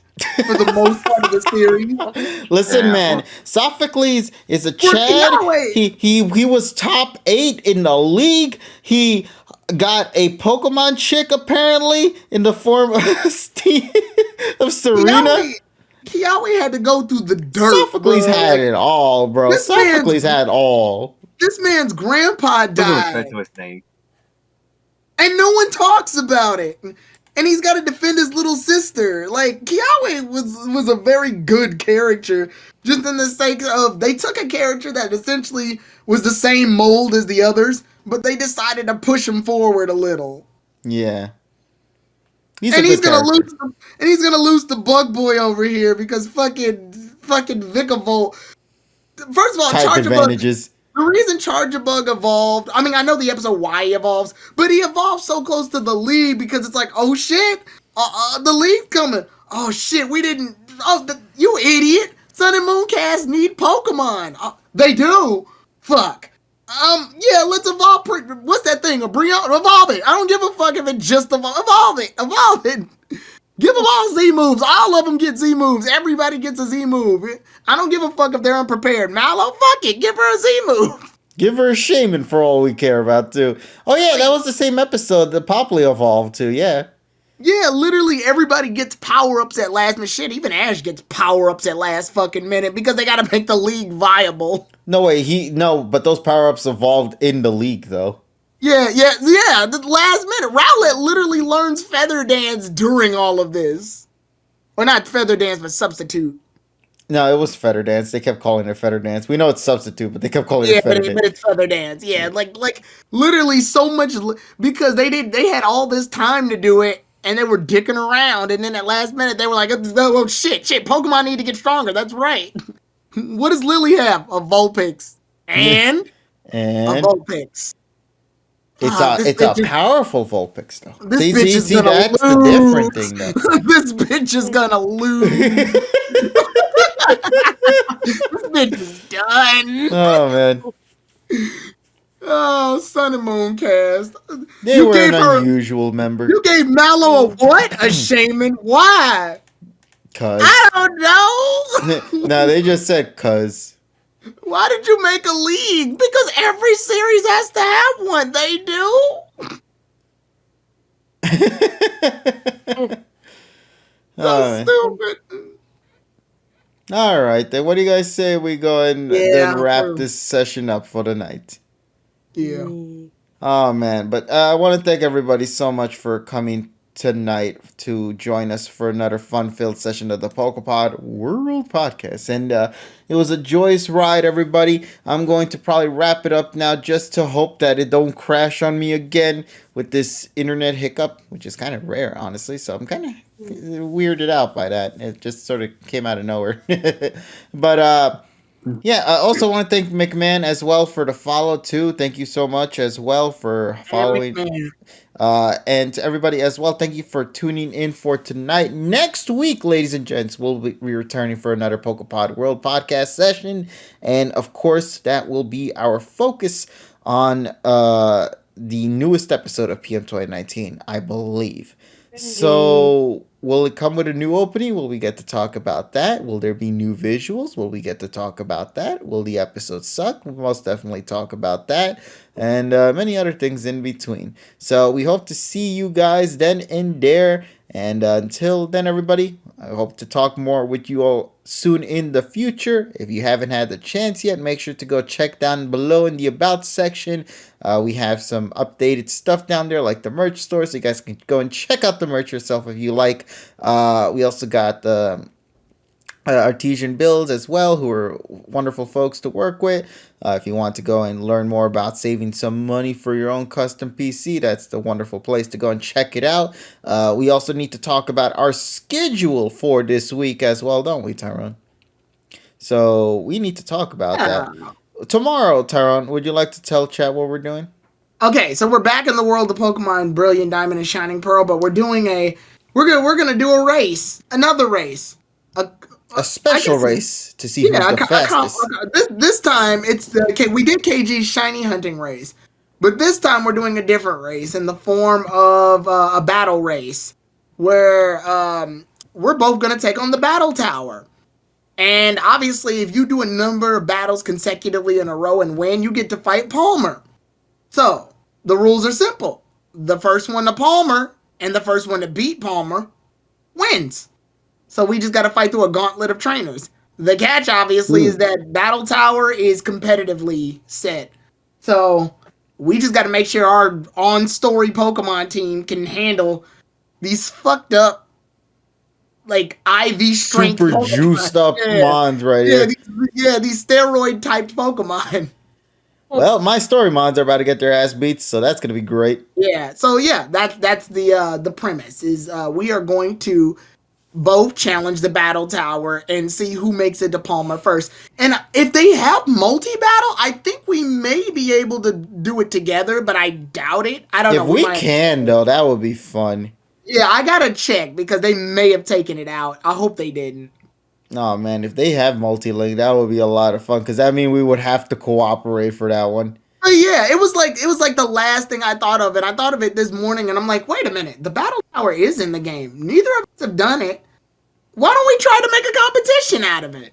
Let's see. Well, guess we'll find the answers to that tomorrow, ladies and gents. So make sure to tune in both to my channel here and to Tyrone's channel as well, to Tyrone TG3. So make sure to go and check him out over there as well. Follow him if you haven't to be notified when he does go live, because we got some fun sessions throughout the week. This is also the week when time shifts is also going to be occurring. So tomorrow will still be the same time at 8 p.m. Eastern Standard Time, but moving forward on Wednesday, Thursdays, and Fridays, things will now shift over to 9 p.m. Eastern Standard Time. So I hope you guys look forward to the shenanigans we have planned in store throughout the week. And as Donnie's sending the stuff in the chat, make sure to go and follow them at their respective places over at their respective channels. So, anything else off the top of my head I need to talk about? Do you have anything else you guys want to mention real quick before we go? That's it. Well, actually, I just saw this on Twitter recently. The Anime Awards for Crunchyroll voting will begin in 8 days. So that's. I'm not watching that bullshit. Well, ooh. No, not the actual awards, but the voting segment. Oh, the nominations and all that. Oh. You know what? Yeah, we had a lot of fun last time we did that, Evie. It'll be fun to try that again, see what the hell happens this time around. Yeah, so just a little something to talk about. See how we're gonna plan that out. Yeah, maybe it'll be during the pod by that point, but we'll see. We'll see. Yeah, for sure.